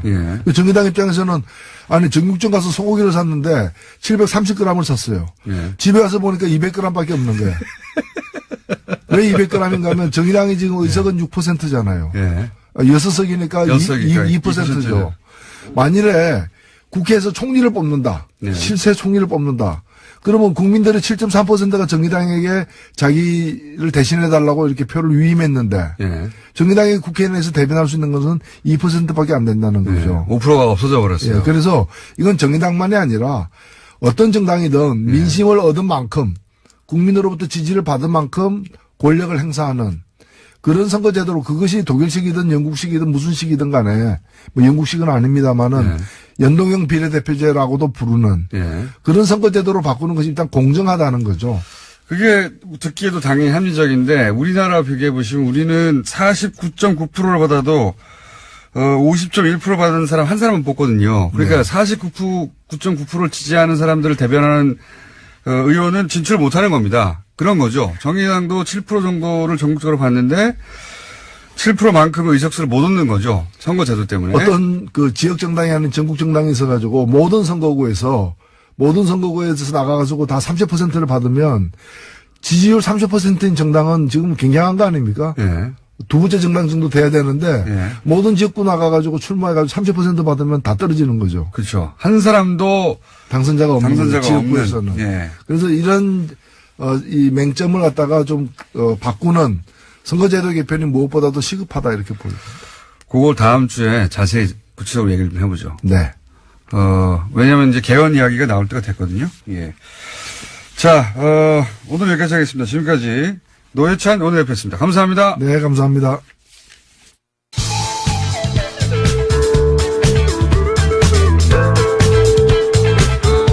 환상의 시사 아이돌 고깃빛깔 김호준.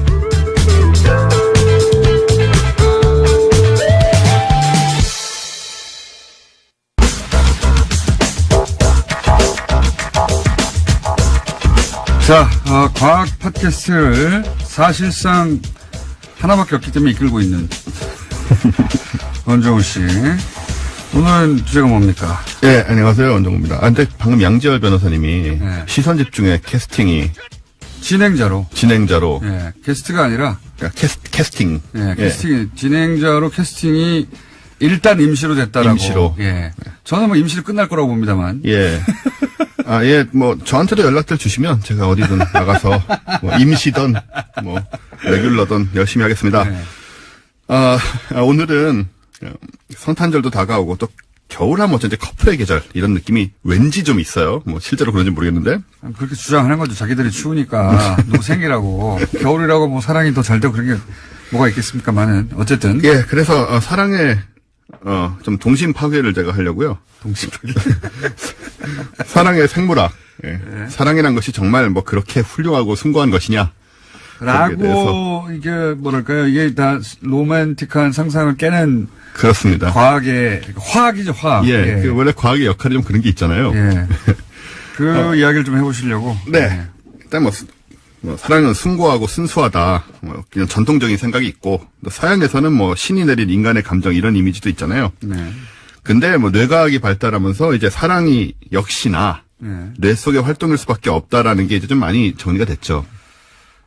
뭐 당연한 면이 있습니다. 왜냐하면은 뇌기능이 정지되면 혹은 뭐 뇌기능이 굉장히 저하되면 사용할 수 없겠죠. 당연히. 그렇습니다. 예. 이게 뭐 심장에서 일어나는 일도 아니고 결국 뇌 속의 호르몬, 뭐 신경 전달 물질 이런 것의 역할이 사실 로맨스 파괴 주제가 되겠습니다. 그렇습니다. 네. 그래서 어떻게 됐다는 겁니까? 일단 과학자들은 사랑은 우리가 이제 감정 희노애락 계통의 감정하고는 되게 달라요. 우리 같은 감정이라고 생각하는데 사랑은 이제 호르몬의 화학적 영향이 거의 다라고 봐도 과언이 아니다. 그래서 굳이 따지자면 사랑은 배고픔이나 목마름과 비슷한 상태입니다. 본능의 영역이군요. 예, 그 감정하고 달라요. 일반 감정하고. 네. 그리고 사랑에 우리가 빠지면 가장 즉시 작용하는 호르몬이 다들 한번 들어보셨어요. 도파민이라는 거거든요. 네. 이 도파민은 마약입니다. 네. 마약 성분과 같은 역할을 한다는 같은 거죠. 코카인과 거의 같은 네. 역할을 하고요. 또 쾌감 호르몬이고, 그래서 이제 이 호르몬이 분비가 막 되면서 이제 굉장한 기쁨을, 사랑의 기쁨이라는 건 사실 이제 이것의 역할인 거죠. 그리고 중독도 되고요. 그래서 사랑에 중독되는 것 역시 이제 이 마약의, 뇌내 마약의 역할이다. 그리고 또 마약처럼 일정 정도 중독되고 나면 무덤덤해지기도 내성이 하고. 생깁니다. 내성이 생기기도 하는 네. 것이고. 그래서 이제 그 내성에 의하여 이혼 시기가 결정되기도 하고. 그렇죠. 결별 시기가 결정되기도 하고. 그걸 막는 게 이제 그 사회 제도와 윤리와 기타 등등의 제도가 탄생하게 된 거죠. 그렇습니다. 그게 없으면 이제 이 약이 떨어지면 효과가 떨어지고. 근데 웃긴 게 뭐냐면 이 도파민도 이 내성이 생기는 것도 한 사람에게만 내성이 생겨요. 다른 사람이 생기면 다시 도파민이 확 올라옵니다. 네. 예, 이런 이상한 짐승이죠, 특징이 있고. 짐승. 그리고 우리 소위 콩깍지 낀다는 거 있잖아요. 예. 콩깍지 낀다는 거는 페닐에틸아민이라는 호르몬이 그 역할을 하는데 예. 이 호르몬이 분비가 되면 평범한 사람 특별해 보이고 콩깍지의 전형적인 증상이죠. 단점이 잘 안 보인다. 예. 모든 게 너그럽게 보인다. 이게 이제 페닐에틸아민이 만들어내는 뇌내 현상이죠. 근데 또 저런 종류의 사람도 있어요. 엄마가 아기를 안고 있으면. 네. 제가 이름이 생각이 안 나는데 그때 보면. 네, 옥시토신이겠죠. 예, 맞습니다. 그 호르몬이 있는데 그게 이제 요 도파민의 그 분비 시점이 지나고 나서 이 옥시토신이 분비되면 안정적인 관계를 통해서 좀 다른 종류의 사랑을 느끼게 된다. 뭐 이런 해석도 있습니다. 옥시토신에 대한 연구가 여러 가지가 있었는데 원래는 말씀하신 대로 이제 모성애 호르몬이라고 원래는 그런데 네. 근데 이게 이제 이후의 연구에 의해서 그 남녀 간의 스킨십에도 깊이 관여를 한다고 또 안정적인 관계. 도파민이 이제 막 불타는 관계에 관여한다면 안정적인 관계는 이 호르몬이 관여한다라고 그런 얘기가 있죠. 그런 얘기가 또 뇌과학자들 사이에 나온 적이 있는 것으로. 그 다음에 이제 남자들이 왜 뭐 내 여자 지킨다 뭐 이런 소리 하잖아요. 네, 사실은 잘 못하지만 그때 사용되는 호르몬이 남자들이 사실 제대로 하는 게 별로 없어요. 제대로 하는 게 별로 없습니다. 그리고 짐승에 가깝기 지킨다는 때문에. 것도 뭐 어떻게 지킨다는 얘기인지도 모르겠고요. 요즘 같은 세상에서 어쨌든 그 바소프레신 자기 앞가림이나 잘하라고 하시는 됐습니다. 네, 뭐 소리나 지르지 말고 바소프레신이라는 호르몬이 바로 그 역할을 하는데 이게 남성형 애정 호르몬이라고. 근데 이 바소프레신의 훌륭한 점은 이게 많이 분비되는 사람은 다른 이성에게 한눈을 안 팔아요. 즉 바람기를 막아준다. 바람기. 네. 야 이거 약으로 제조해야 되겠네요. 여성들의 청원에 의해서 약으로 제조돼야 돼. 아 기억나네요. 이게 일부 일처제. 그렇습니다. 일부 일처제 호르몬이라고 불립니다. 그렇죠? 네. 맞죠. 그래서 이게 이제 사람에 따라서 분비되는 사람이 있고 이제 별로 덜 분비되는 사람이 있는 거고 그거에 의해서 굉장히 영향을 받게 되죠. 우리가. 이게 덜 분비된다고 또 그 능력이 따라줘야 돼요. 그렇죠. 그 여러 가지로 이렇게 생각같이 이렇게 쉽진 않습니다만은. 호르몬만으로는 결정이 안 됩니다. 이게. 그래서 이 바소프레신은 이제 다른 이성에게 한눈을 팔지 않는다는 얘기는 자기 영역권 안에 있는 사람에 대한 집착이 큰 거예요. 그러니까 내 가족이다, 내 뭐 여자다, 뭐 남자다. 요거 많이 나오면은 또 의처증이나 의부증으로 갈 수도 있겠네요. 그럴 수도 있겠죠. 그러니까 적당히. 약 조절 잘해야 되겠네요. 네. 만드실 때. 그러니까 요게 또 나이가 들면서 떨어지면 굉장히 안 그러던 사람이 또 이렇게 바람기가 생기기도 하고. 황혼 이혼으로 갑니다. 그렇습니다. 그런 식으로 우리가 호르몬에 많은 영향을 받고 있다. 그리고 이게 딱 재밌는 게 저도 제법 됐는데 이 관심이 있어서 한번 들여다본 적이 있는데 이게 또 아미노산 결합물이에요. 다. 쭉 이렇게 들여다보다 보면 야 이거 결국 뭐 아미노산이냐? 우리가 아미노산에 의해서 아미노산은 그냥 화학 실험실에서 하는 약물 그 물질 같은 느낌이 강하잖아요. 그렇죠. 뭐 우리가 사실은 그렇습니다. 그러니까 뭐 사랑 뭐 겨울에 커플하고 그렇게까지 뭐 그렇게 의미를 둘 필요가 없다는. 오래 지나지 않아서 저는 이걸 강화하는 약물이 나오지 않을까. 그럴 수 있을 것 같아요. 이걸 놓칠 리가 있는가. 제약회사들이. 지금까지 안 나오는 게 신기하죠. 마지막 약물 그러면서. 그래서 이제 이거를 바람기가 있는 배우자 일 경우에 제약회사로부터 사가지고 몰래 약에 타는 거죠. 그렇죠. 상대방의 음식에 계속. 그래서 일부 일처제 호르몬 이런 거 계속 타가지고 근데 이제 요즘에 이제 이런 관점에 또 좀 상당히 쐐기를 박은 실험이 하나 있었는데 왜 여성분들 피임약 드시잖아요. 피임약을 먹으면 이상형이 바뀌어요. 그런 연구가 있습니다. 영국 스코틀랜드 스털링 대학에서 이 피임약을 복용하는 만 18세에서 24세 여성 18명 그리고 복용하지 않는 37명을 대상으로 취향 조사를 했거든요. 그러니까 그 전과 후를 비교했다. 그렇죠. 그 조사에 사용된 얼굴은 이제 컴퓨터 그래픽으로 남녀 20명의 사진을 합성했어요. 그리고 모니터에 이제 매력적이라고 생각하는 얼굴을 선택하도록 한 거죠. 그 결과 피임약을 복용하지 않은 그룹은 두 차례의 조사에서 전부 남성적인 얼굴에서 매력을 느끼는 것으로. 동의를 했는데. 그렇죠. 근데 피임약을 복용한 경우에는 복용 전에는 남성적인 얼굴에 매력을 느끼다가 복용 후에는 이 비율이 매우 낮아지게 됩니다. 유의미한 변화가 있더라. 그렇죠. 그러니까 남성적인 얼굴이라는 건 각지고 좀 이렇게 그런 거잖아요. 털, 수염 많고 뭐 이런 거요. 그러니까 호르몬의 작용 때문이다. 그래서 이걸 어떻게 해석할 수 있냐면 임신 가능성이, 그러니까는 피임약을 안 먹고 임신 가능성이 높아지는 기간에는 남성적인 외모에 끌리는 그런 경향, 여러 가지 번식이라든가 이런 욕구 때문이죠. 그러다가 피임약으로 이제 임신 가능성이 낮게 되면 이성 취향까지 훨씬 덜 남성적 혹은 좀 여성성 자기가 익숙한 모습으로 변하는 겁니다. 그래요? 그래서 이제 결국은 이 이상형 혹은 남성을 보는 기준 혹은 이것도 역시 호르몬의 작용이 그런 거죠. 명백하다라고 하는 그렇습니다. 방증이 되는 연구 결과다. 남자들을 바꾸는 무슨 약은 없어요? 쉽지 않을 것 같아요. 남자들이란 건 원래 단순하고 강렬해서. 원래 단순한 게 고치기가 힘들어, 이게. 그렇습니다. 약간 미미하고 복잡해야 되는데. 예. 그래서 우리가 이제 순수한 사랑이라고 느끼는 감정의 거의 전부가 호르몬 작용이 아니겠느냐. 강력한 호르몬 작용 아니겠냐. 근데 말씀하신 대로 반대로 생각하면 호르몬을 조절하면 사랑의 감정을 일으키거나 없앨 수도 있지 않을까. 그래서 저는 이거를, 이게 이제 뭐랄까요. 우리 인식에 반하기 때문에. 네. 사랑이라는 감정이 워낙 순수하고, 사랑이라는 감정이 위대하고, 이런 그렇죠. 이제 그런 믿음을 강화시켜 왔잖아요, 문화적으로. 네. 그런데 이게 호르몬 조정으로 약물로 조정을 가능할 수 있다 그러면 이게 상상이 깨지는 건데. 그래서 지금까지 이런 이야기 안 나온 게 아마 그런 문화적인 압박이 좀 있는 것 같아요. 왜냐하면 저항 심리가 있겠죠. 네. 약을 먹어서 사랑하게 된다거나 안 하게 된다거나 혹은 뭐 일부 일처제 이게 예. 용인이 잘 안 되는 거죠. 그렇죠. 이제 좀 사람에 따라 불쾌할 수도 있고. 네. 그래서 이런 연구들이 실제로 사랑의 신비를 제거하고 뭐 사랑을 신체 활동으로 전락시킨다는 주장이 많이 있는데 특히 이제 1975년에 이제 네. 그때쯤부터 뇌과학으로 사랑을 연구하기 시작했어요.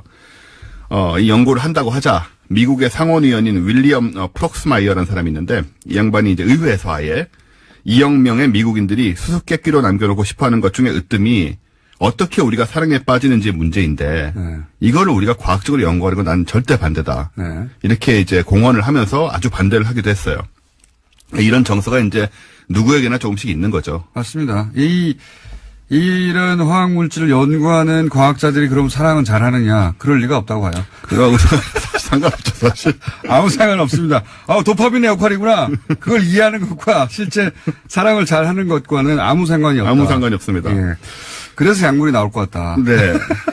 그래도 예. 생각해보면 이제 우리가 이게 뭐 뇌 활동이고 호르몬 활동이라고 해서 감정 자체가 없어지는 건 아니잖아요. 그리고 이걸 자기 마음대로 조정할 수 있는 것도 아니에요. 조정할 수 있는 것도 아니고. 불가항력적인 면이 있습니다. 네. 예. 어차피 원인이 무엇이든 뭐 행복과 즐거움을 주니까 호르몬 역할이든 뭐든 간에 사람들은 계속 뭐 사랑에 목을 메고 올겨울에도 다 커플로 행복할 근데 약이 나오면 이제 누가 사랑한다 그러면 약 먹어서 그러겠죠. 그러겠죠. 네. 좀 여기까지 하겠습니다.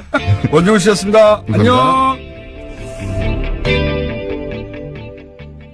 그러니까 제가 알기로는 여당 추천 위원들과 여권 측의 만남이 따로 있었던 것 같아요. 따로. 아하. 예, 제가 이제 언젠가 같이 이렇게 어디를 갔다 오는데 전화 통화하는 거를 옆에서 듣게 됐는데, 네. 여당 추천 위원들과 요건이라고 할 때는 이제 뭐 그 정치권 플러스 이제 공무원들 아니겠습니까? 네네.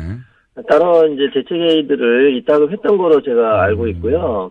그 가운데에서 특히 이 사건은 이제 신청 사건이 접수된 이후에 그것들을 이제 누군가가 요건에 알리게 되고 그러면서 이제 대책회의가 이루어지고 그것이 소위원회에서 그거를 통과시키지 않으려고 하는 쟁론들이 있었던 거로 그렇게 그러니까 특조위하고는 별도로 여당 추천위원들이 해수부하고 별도 대책회의를 했다는 이야기군요. 말하자면. 그게 충분히 이제 예측 가능한 게 제가 이제 옆에서 전화 통화를 들었을 때도 예. 물론 이제 그 전화하신 분은 그런 거를 생각을 못했을지 모르지만 이제 제가 추론을 하기로는 따로 이제 여당이 추천했던 위원들끼리 따로 만나가지고 무슨 이야기를 하는 거로 그렇게 들었습니다. 그 7시간 의혹이 이제 진상규명 소위 안건으로 올리자 여당 추천위원들이 실제로 중도 퇴장을 하긴 했죠. 그 당시에는 이제 아마 그 여당 추천위원들이 그 내용을 듣고 네. 제목 자체를 보다는 이게 청와대의 대응에 관한 거거든요. 예.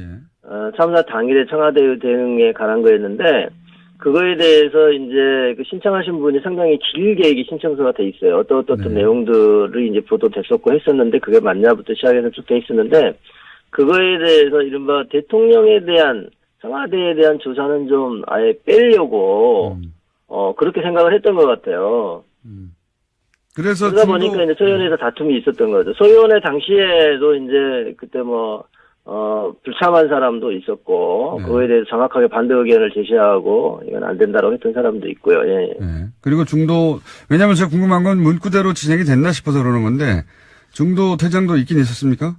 그 문구대로 진행됐다고 하는 거는 저는 이제 소위원회에 이제 제가 이제 안전사회 소위원장이기 때문에 진상규명 소위원회에는 참석할 수 없었는데 전원위원회 때 전원위원회 때 이제 그 제가 직접 이제 옆에서 목격을 했는데 적극적으로 이제 반대 의사를 표명하고, 제가 보기에는 좀 이치에 맞지 않는 근거를 대면서, 뭐 헌법 위반이라고 시작해서 대면서, 반대 의사를 표명하고, 저희가 이제 표결에 들어갔을 때, 그거 다 우르르, 나가가지고, 그날 이제 기억하기로는 이제 국회까지 가서, 네.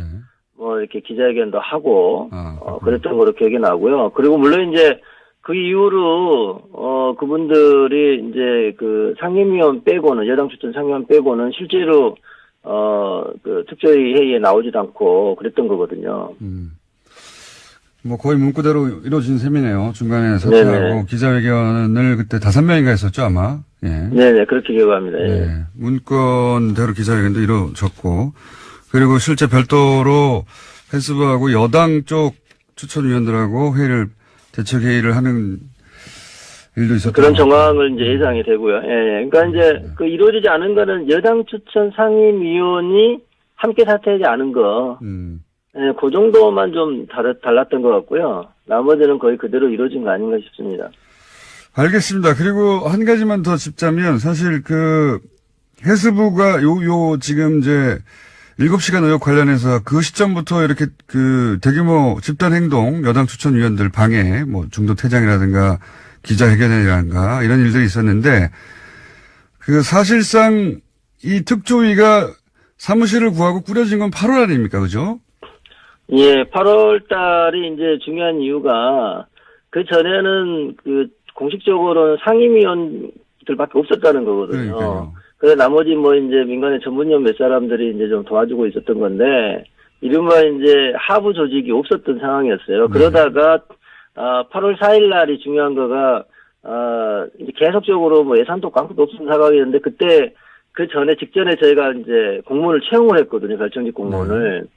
채용하는 상황이 되니까 공무원들한테 월급은 줘야 되잖아요. 그러니까요. 예, 그러니까 이제, 그 당시에 국무회의에서 예산을 통과시킨 거거든요. 저희가 신청했던 것을 대폭 감액해가지고, 그때가 8월 4일이기 때문에, 저희 생각에는 이제 공무원도 이제 채용해서 7월 말부터 출근하기 시작을 했고, 물론 실제 조사를 해야 되는데. 네, 그래서 이제 조사하려고 하는 바로 그 상황이었기 때문에, 공무원이라도 일부 채용이 되고, 그리고 예산이 국무회의를 통과했던 날인 8월 4일로부터 이제는 인적물적 자원이 조금은 구비된 거 아니냐. 그래서 그때부터 특조위가 출범한 거로 봐야 된다. 저희 주장은 그랬고 그것이 실제로 행정법원에서 인정된 거죠. 판례상. 뭐 당연히 뭐 돈도 있고 사무실이 있어야 조사를 할 수 있는데 이게 특별조사위원회 아닙니까? 그러니까요. 그냥 뭐 심의하는 사람들이 아니거든요. 상임위원들이 앉아가지고 조사를 해야 되기 때문에 당연히 저희는 그 이후에 출범한 거로 볼 수밖에 없습니다. 그리고 실제 120명을 이제 정원으로 하고 있는데 그게 또 다 꾸려진 건 11월 거의 중순 다 돼서라고 알고 있는데 120명이요 다 네. 꾸려진 적이 없어요. 특조위 마칠 때까지. 그렇습니까? 그게 왜 그러냐면 이제 파견 공무원도 제대로 정해진 대로 오지를 않았고 저게 이제 특별조사위원회가 상황이 상당히 안 좋았지 않습니까? 그 당시 여당 쪽에서 여권 쪽에서 계속 반대를 했기 때문에 그러니 이제 이 기간이 얼마가 될지 알 수가 없는 거예요. 그러니까 좀 그 유능한 인재를 뽑으려고 해도 그분들이 뭐 예컨대 안정적으로 한 3년간은 내가 그 일을 할 수 있다 이러면 이제 올 수도 있는데 이게 몇 달 후에 끝나버릴지도 모르는 상황이 자꾸 반복이 그렇죠. 되니까 전체를 다 원래 정해진 인원으로 뽑힌 적이 제 기억으로는 100명 이상 같이 근무한 적이 없었던 것 같아요. 정원이 찾던 적도 없다.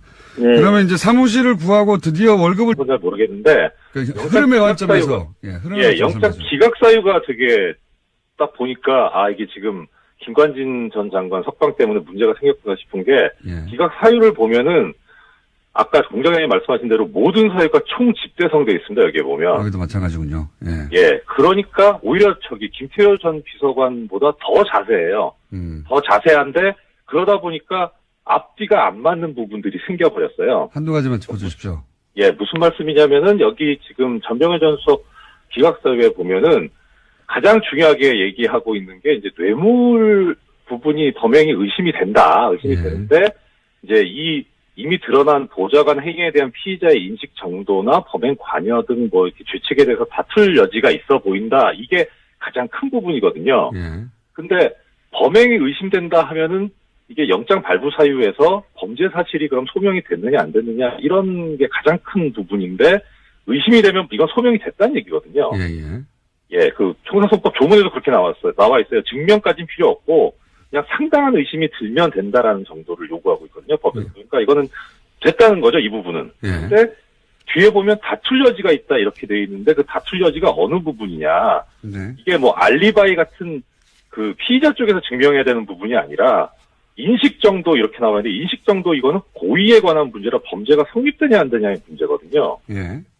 그러니까 범죄 성립 부분에서 다툴 여지가 있다 이렇게 돼버리는 거하고 앞에 그 뇌물 부분이 뭐 의심이 된다 이건 앞뒤가 안 맞는 얘기인 거예요. 이것도 역시 김관진 석방으로부터 비롯된 그 기준들이 마구 흔들리면서 엉망진창이 돼서 그렇죠. 그걸 끌어다 쓰려다 보니까 김관진 전 장관 석방 때 보면은 그 사유가 또 그때는 그렇게 돼 있었습니다. 뭐 위법한 지시라든가 이런 그 공모 여부에 대한 관여 정도 어쩌 이런 식으로 돼 있어가지고 그 부분을 옮겨다 쓰다 보니 이게 지금 같이 그 가려고 하다가 앞뒤가 안 맞게 꼬여버린 그런 게 여실히 드러나 버렸어요.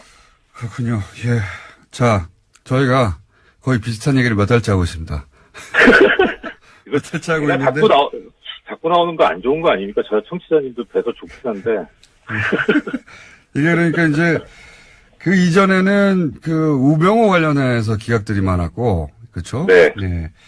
이번에는 이제 김관진 전 국방장관을 무리하게 석방시키면서 그 꼬여버린 어떤 영장 발부의 기준들 때문에, 예. 네. 영장 발부나 기각 사유를 쓸 때마다 특히 이 관련자들은 네. 이렇게 우리 해설 판사님의 눈에 띄어서 예. 매번 깨지고 있습니다. 예, 김관진 전 장관 그 석방 결정이 지금 상황에서는 거의 바이블이 돼 있는 거 아닌가 싶어요. 알겠습니다. 오늘 여기까지 하겠습니다. 네, 고맙습니다. 네, 지금까지 법무부인 동안의 사무장 이정렬 전 부장판사였습니다. 박근혜 정부 시절 해수부가 세월호 특조위 활동을 방해했다는 의혹 사실로 밝혀졌습니다. 세월호 특조위 박종훈 전 상임위원 전화로 연결해 보겠습니다. 안녕하세요. 예, 안녕하세요. 박종훈 변호사입니다. 네, 변호사님 이제 이게 굉장히 여러 차례 제기했던 의혹들이 이제 사실로 밝혀졌는데요. 네네. 근데 문건 얘기를 좀 해보자면, 네. 그 박근혜, 소위 7시간 조사를 막으려고 당시 문건을 보면 여당 추천 전원 사퇴, 성명 발표 특조위 비판하는 또는 네네. 이런 문건의 내용들이 있습니다. 이게 실제 현장에서, 실행이 됐습니까? 네, 맞습니다. 그러니까 그 문건에 대해서 그 당시에는 해수부가 이제 부인하려고 했지만, 네. 그 문건에 나와 있는 내용대로 실행하려고 했던, 물론 이제 그 당시에 여당 추천 상임위원은 결국 사퇴를 안 했지만, 네. 나머지 사람들은 거기에 나와 있는 대로 다 실행을 했던 거죠. 문건이 문건으로 끝난 게 아니라 이게 이제 청와대에 보고됐다고 하는데 이 문건이. 네네. 문건은 문건, 그 문건 내용이 문구로만 존재하는 게 아니라 현장에서 다 실행이 됐다는 거죠. 그죠? 직접 겪으셨고. 그렇습니다. 예. 예. 그리고 이제 문건에는 나오지 않지만 실제로 이런 문건 등장 이후에 세월호 7시간을 규명하라는 시도를 하자 당시 이석태 위원장에게 아예 구체적으로 압박이 들어갔다고 여러 차례 보도가 됐는데 어떤 압박이 있었습니까? 그러니까 이제 아마 이 위원장님께 이제 이렇게 됐던 것 같아요. 11월 경에 11월 전원위원회 때 이제 그게 상정될 기회 됐는데 그 전부터 네. 그게 신청 사건으로 접수되었다는 거를 알게 된 것 같아요. 네. 누군가가 그걸 알게 됐고 그거를 요건 측에 알렸고 요건 측에서 그때부터 준비를 한 것 같아요. 이거 막아야 된다. 그래서 이제 소위원회에 올라올 때부터 이제 쟁론이 됐는데 위원장님께도 이제 직간접적으로 이거는 좀 빼달라 하지 말아달라라는 그런 것이 있었던 거로 이제 그렇게 알고 있고요. 어디로부터 그런 압박이 들어왔나요? 사실은 이제 제가 직접 위원장님께 시시콜콜이 다 듣지는 못했어요. 네. 그렇지만 이제 제가 예견을 하기로는 그 당시에 이제 주로 나서가지고 이 일을 수행했던 거가 해수부 쪽이었기 때문에 그쪽에서 연락이 온 거로 그렇게 예상이 됩니다. 그렇다면 뭐 그 당시 해수부 장관이나 해수부 고위 공무원들로부터 뭐 그런 압박을 받으셨을 것 같은데 혹시 뭐 국정원으로부터 직접 전화받았다 이런 얘기는 못 들어보셨습니까? 그 이야기는 제가 직접 듣지는 못했습니다. 그렇군요. 여간 당시 이제 위원장에게는 전화를 해서 그런 식의 압박이 있었다는 걸로 알고 계시고, 그리고, 문건에, 해수부 문건에 나온 대로, 사퇴를 하거나 또는 뭐, 해수부와 여당 추천 의원 면담, 이런 이야기도 있는데 이건 뭡니까? 문구에는 그렇게 나와 있는데. 네. 안녕하세요. 김호준입니다. 어제 해수부는 그동안 의혹으로만 제기됐던 해수부의 세월호 특조위 활동 방해가 사실이었음을 확인했습니다. 박근혜 정부의 해수부가 특조위 활동을 방해한 건 아예 조사가 시작되기도 전부터죠. 상임위원들이 임명장을 받은 건 2015년 3월 5일, 시행령이 공포된 것은 5월 11일. 그때서야, 5월이 돼서야 정원과 조직 구성이 확정됐고 국무회의에서 예비비 의결한 것이 8월 4일. 그렇게 사무처가 구성된 게 8월 4일입니다. 게다가 특별법이 정한 정원 120명을 구성할 수 있게 된 것은 11월 11일. 그런데 해수부는 특조위 활동 시작을 그해 1월 1일로 기산했죠. 사람도 없고 돈도 없고 사무실도 없는데 무슨 수로 조사를 합니까? 해수부 기산대로면 정원이 갖춰지고 한 달 20일 일하면 그해 12월로 조사위가 끝나는 겁니다.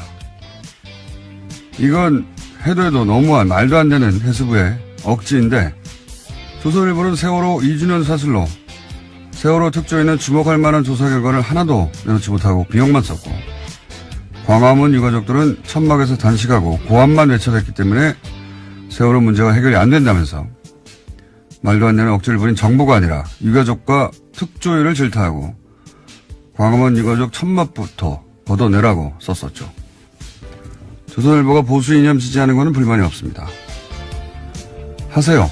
하는데 세월호 참사 해결을 위해 유가족과 특조위를 공격하는 게 이게 이념과 대체 무슨 상관인가요? 그냥 박근혜 정권 하수인 그거 한 거 아닙니까? 김어준 생각이었습니다.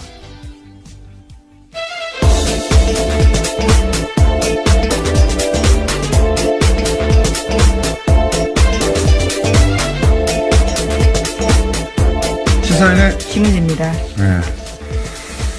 네. 해수부가 방해한 게 이제 사실로 밝혀졌어요. 예. 네, 어제 해수부가 공식적으로 발표를 한 건데요. 감사관실의 자체 조사다라고 합니다. 요사는 저희가 잠시 후에 당시 특조위 관계자 연결해서 자세한 내용 들어볼 텐데,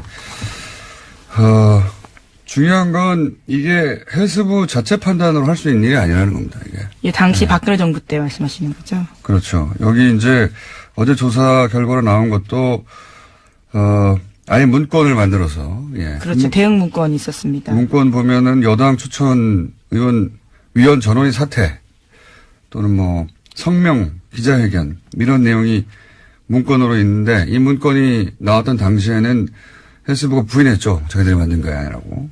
근데 해수부가 어떻게 여당 추천 의원 전원 사퇴를 자기들 마음대로 결정합니까? 예. 그리고 이건 장관도 결정한 게 아니라고 봐요. 박근혜 정부 시절에 장관이 무슨 의미냐요? 예. 박근혜 대통령이 최순실이 써준 월급은 그거 받아쓰기 했어요. 장관들은. 저는 이건 애초부터 청와대의 지시고 그 지시에 맞춰서 이런 초안을 만들어서 청와대에 보냈다. 청와대에 보낼 때까지 나왔잖아요. 초안을. 이거는 청와대의 지시 사항이라고 저는 강력히 추정하는 바이고. 네, 지난 여름에 나왔던 캐비닛 문건에도 그러한 내용들이 있는데요. 비서실장 주재의 수석비서관 회의 정리 문건이 있었습니다. 여기 보면 세월호 특조위 무력화시켜라라는 지시가 있고요. 또 언론과 협조해서 일탈 행위 등을 부각시켜서 세월호 특조위 자체를 무력화라라는 주문이 있다라고 합니다. 그러니까 청와대 지시했고 청와대가 지시하니까 지금 특별법으로 만든 조사위인데 그냥 일개 부처가 아예 와해시키려고 한 거 아닙니까? 그리고 그 초안을 만들어서 청와대에 보냈고 청와대 지시 없이는 뭐 불가능한 일이었다고 보고 예 그리고 실제로 그대로 진행이 됐죠. 예 어떻게 진행되는지는 저희가 잠시 후 인터뷰를 하겠고 그리고 또 오늘 추가적으로 밝혀진 건 그렇게 방해에 핵심 역할을 했던 사람들이 지금 현재 고위 공무원들이 해외에 나가 있다는 거 아닙니까, 지금? 네, 해외 나가거나 해외 나갈 걸 앞두고 있다라고 오늘 아침 경향신문이 보도했는데요. 세월호 선체 인양 과정의 현장 실무자였다라는 해수부 고위 공무원이 해외 근무를 위해서 면접을 앞두고 있다라고 합니다. 뿐만 아니라 다른 공무원 같은 경우에는 당시 참사 당시에 상황 보고 총괄 책임자였는데 이미 외국에 있다라고 합니다. 그러니까 세월호 2기가 출범하더라도요, 특조위 2기가요, 정작 중요한 조사 대상자들이 다 외국에 있어서 조사가 쉽지 않다라는 겁니다. 외국에 가면 되죠, 특조위가. 네, 국제기구 파견 공무원 같은 경우에 소속된 국제기구가 허가해줘야지만 귀국이 가능하다라고 합니다. 아니, 뭐, 귀국을 시킵니까? 가서 조사하면 되죠. 네. 이렇게 해서 피하면. 글로벌 특조위로 거듭나는. 예. 이 조사를 피하려고 하는 거니까, 명백히. 예. 조사의 차질을 빈다고 미리 말할 필요 없어요. 예, 심지어 참사 책임자였던 당사자 같은 경우에는요, 감사원 감사에서도 한국 성급에서 돈 받았다는 사실이 드러나서 정직 3개월 중징계 받은 바가 있는데도요, 징계일로부터 1년 6개월이 지났다라는 이유로 해외 파견했다라고 합니다. 이제 다 빼돌리는 거죠. 예. 좀 당연한 이야기인데, 이기 특조위가 좀 더 강력해졌으니까 필요하면 뭐 해외 출장을 단체로 가서라도 꼭 조사를 해야 된다고 봅니다. 예. 그냥 이미 사실로 밝혀졌는데 어떻게 그냥 넘어갑니까? 자, 다음 뉴스는요? 네, 김태호 전 청와대 대외전략기획관이 구속을 피했습니다. 김 전 기획관은 이명박 정부의 군 댓글부대 관련 혐의를 받고요, 어제 영장실질심사를 받았습니다. 서울중앙지법 강부영 영장전담판사가 밝힌 바에 따르면요, 객관적 증거 자료가 대체로 수집됐고 주요 혐의 사실에 대한 피의자의 역할 및 관여 정도에 대해서는 다툴 여지가 있다라고 밝혔는데요. 관련된 공범들의 수사 및 재판 진행 상황, 피의자의 주거 및 가족관계 등을 종합하면 구속할 사유와 필요성, 상당성을 인정하기 어렵다라는 겁니다. 계속 보던 문구인데 구체적인 내용은 저희가 또 영장 해설 전담판사가 대기하고 있기 때문에 이게 뭐 김관진 석방 때부터 쭉 이어지는 흐름이죠. 이명박 전 대통령 관련 이거죠. 이것은 체포동의안이 통과되라는 겁니다. 예. 이 표결에 참여하는 정당 정의당, 바른정당, 그리고 뭐 여당, 국민의당도 통과시킬 대상자니까요. 예, 물론 이렇게 설명하고 있습니다. 의원 개인들이 적극적으로 설명하고 극복해 나가길 바란다는 마음이다. 라고요. 너 혼자 해보라는 말이죠. 너 혼자 잘 해보고 가라. 이런 얘기입니다. 다음 뉴스는요. 네, 국민의당과 바른정당, 부산시당이 내년 6월 지방선거 때 후보 단일화를 추진하기로 했습니다. 두 당의 부산시당은요, 그제 부산시 의회에서 기자회견을 열고 정책 선거연대 협의체 구성 공동 합의문을 발표했습니다. 그리고 내일 부산시 의회에서 안철수, 유승민 대표와 의원들이 세미나를 열기도 합니다. 첫 사례네요. 선거연대 한다고 계속 얘기해왔는데, 근데 관련해서 리얼미터가 실시한 부산시장 적합도 여론조사 결과가 재밌습니다. 네. 1, 2, 3위는 이제 친여 성향의, 지금 현재 친여당 성향의 인물들이고, 쭉 보다 보니까 꼴찌에 국민의당 안철수 대표가 있어요. 이거 네, 뭐 하위권이라고 할 수 있는데요. 이게 꼴찌예요, 꼴찌. 생각해보면. 왜냐하면 수치를 제가 말씀드릴 수는 없는데, 바른정당의 모 의원과, 제가 자세한 수치를 말씀드릴 수 없어서 그냥 수치를 빼고 말씀드리면 0.1% 차이거든요, 지금. 부산 출신인데. 자, 어쨌든 처음으로 국민의당과 바른정당 후보 단일화 추진하기로 했다. 그래서 관련 여론조사도 지금 언론에 등장하고 있다. 오늘 여기까지 해야 될 것 같습니다. 시간이 부족하네요. 네, 그러시죠. 하나 더 있는데요. 정부의 강정마을 구상권 소송 철회가 있었다라는 소식 짧게 전해드리겠습니다. 보수 정당이 이제 전선을 형성하려고 할 뉴스겠네요. 네, 문재인 대통령 공약이기도 했습니다. 이게 당시에 주민들에게 아무런 동의도 받지 않고 추진했던 것이고, 그래서 주민들이 나섰더니 전문 시위꾼들이 합류했다면서. 네, 그런 식으로 보도했었죠. 주민들한테 동네 주민들은 34억 내놓으라는 거거든요. 이건 그냥 박근혜 정부 시절에 박근혜 정부가 하는 일에 시비 걸면은 끝장 본때를 보여주겠다. 패가 망신하게 만들겠다는 소송이었죠. 당연히 철회해야 되는 건데. 요걸 이제 전선으로 만들어 보려고 보수 매체는 나설 거라고 봅니다. 자, 여기까지 하겠습니다. 시사인의 김은지였습니다. 감사합니다. 바로 요소군요. 예. 법무부인 동안의 사무장, 뉴스공장의 영장 전문 해설 전재판사. 이정열 전 부산판사 연결됐습니다. 안녕하십니까? 네, 안녕하십니까? 네. 뭐 예상하셨겠지만, 네. 자, 그동안 동호 반복을 쭉 해왔기 때문에 흐름의 관점에서 네. 한번 짚어주십시오. 예. 예, 그러니까 뭐 흐름에서 공장장님 말씀하신 대로 충분히 예상이 됐었는데요. 네. 그 검찰이 보고 있는 그 구조가 영장 청구서들을 쭉 보면 그런 것 같더라고요. 지금 이제 이 군이 그 정치에 관여를 하는데 댓글을 통해서 그 지시한 총책임자는 이명박 전 대통령. 예. 그다음에 이제 군이 관여를 하니까 실행을 담당하는 쪽이 군인데 그 군 쪽에서 실행 부분의 총책임자는 김관진 전 국방장관. 네. 그런데 지금 이제 오늘 그 영장 청구 기각된 김태효 전 전략기획비서관은 이 청와대하고, 그러니까 이명박 전 대통령과 김관진 전 장관을 연결하는 꼴이죠. 그렇죠. 그런데 총책임자가 지금 적부심에서 나왔어요. 예. 그러면 연결고리 정도밖에 안 되는 사람을 구속하는 건 형평이 안 맞잖아요. 예.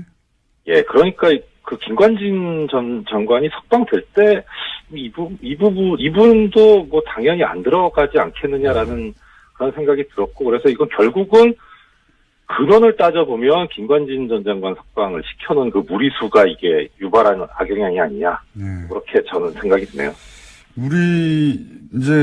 저희가 보기엔 무리수 거기서 보면 승부수였던 것 같아요. 예. 그렇죠. 예. 이게 네. 이렇게 뭐 말들이 많고 예, 논란이 있고 뭐 비난 여론이 있더라도 이렇게 한번 석방해 놓으면 나머지가 편하다. 쭉쭉쭉 그렇죠. 다 연결해서 기각해 버리면 되니까 그 관점에서 기각이 된 것으로 보이고요. 왜냐하면 지금까지 쭉 지적해 왔던 이렇게 기각한다는 게 말이 되느냐 하는 부분들이 다 들어가 있거든요. 그렇습니다. 뭐 친구가 다 모였다. 이거 말이 되냐? 친구가 다 모였다고 푸는 게부터 시작해서 저희가 쭉 다뤄왔던 뭐 거주가 뭐 어쩌고 하는 것도 네네. 이재용 부회장은 뭐 거주가 없습니까? 하여튼 그런 사유들이 총 다 들어갔지만 전체 흐름에서 보자면 김관진 석방 이래로 예상되었던 그러면 그 전병헌 전 정무수석 같은 경우도 도장에 찍혔다가 화이트로 지운 흔적이 나올 만큼 애초에는 구속하려고 했던 것 같은데 이 김관진 석방 이후로 형평이 안 맞는 거 아니냐라는 이야기가 나오니까 밸런싱 차원에서 기각된 거 아니냐 이렇게 저희가 얘기해 왔는데 이번에도 같은 날 또 기각됐어요. 요거까지 묶어서 설명하면 어떻습니까?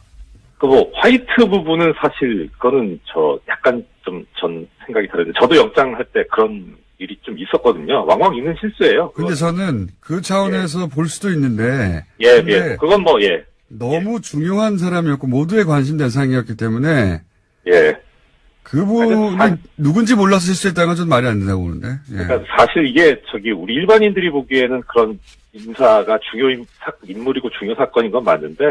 판사 입장에서 보면은 모든 사건이 다 중요하거든요. 그러니까 그거는 사실 논점이 아니니까 거기서 나중에 기회 있으면 따로 말씀드리고 하고. 그건 그 판사, 당사자밖에 모르겠죠, 진실은. 일단 전병헌 선수 같은 경우에 이분이 구속이 되는 게 맞냐, 틀리냐는 저는 잘 모르겠어요. 이거 그래서 김관진, 임관빈, 김태효까지 사실은 한 단계만 넘어가면 이명박 전 대통령한테. 네, 그렇죠. 건너가기 직전에, 피의자들인데, 이건 군이 대선에 개입한 사건이거든요. 네, 심지어 실무 책임자 같은 경우에 2심까지 징역형에 나왔습니다. 이태하 심리전단장이라고요. 실무 책임자들은 이미 범죄 사실이 인정됐는데 법원에서 그 지시한 사람들이 다 풀려나는 거예요. 그리고 이 김태효 전 기획관 같은 경우에는 소년 책사로 불렸거든요. 왜 소년 책사로 불렸냐면 2년이 오래됩니다. 서울시장 시절, 그 시절 굉장히 젊었을 때부터 최측근이었거든요. 그러니까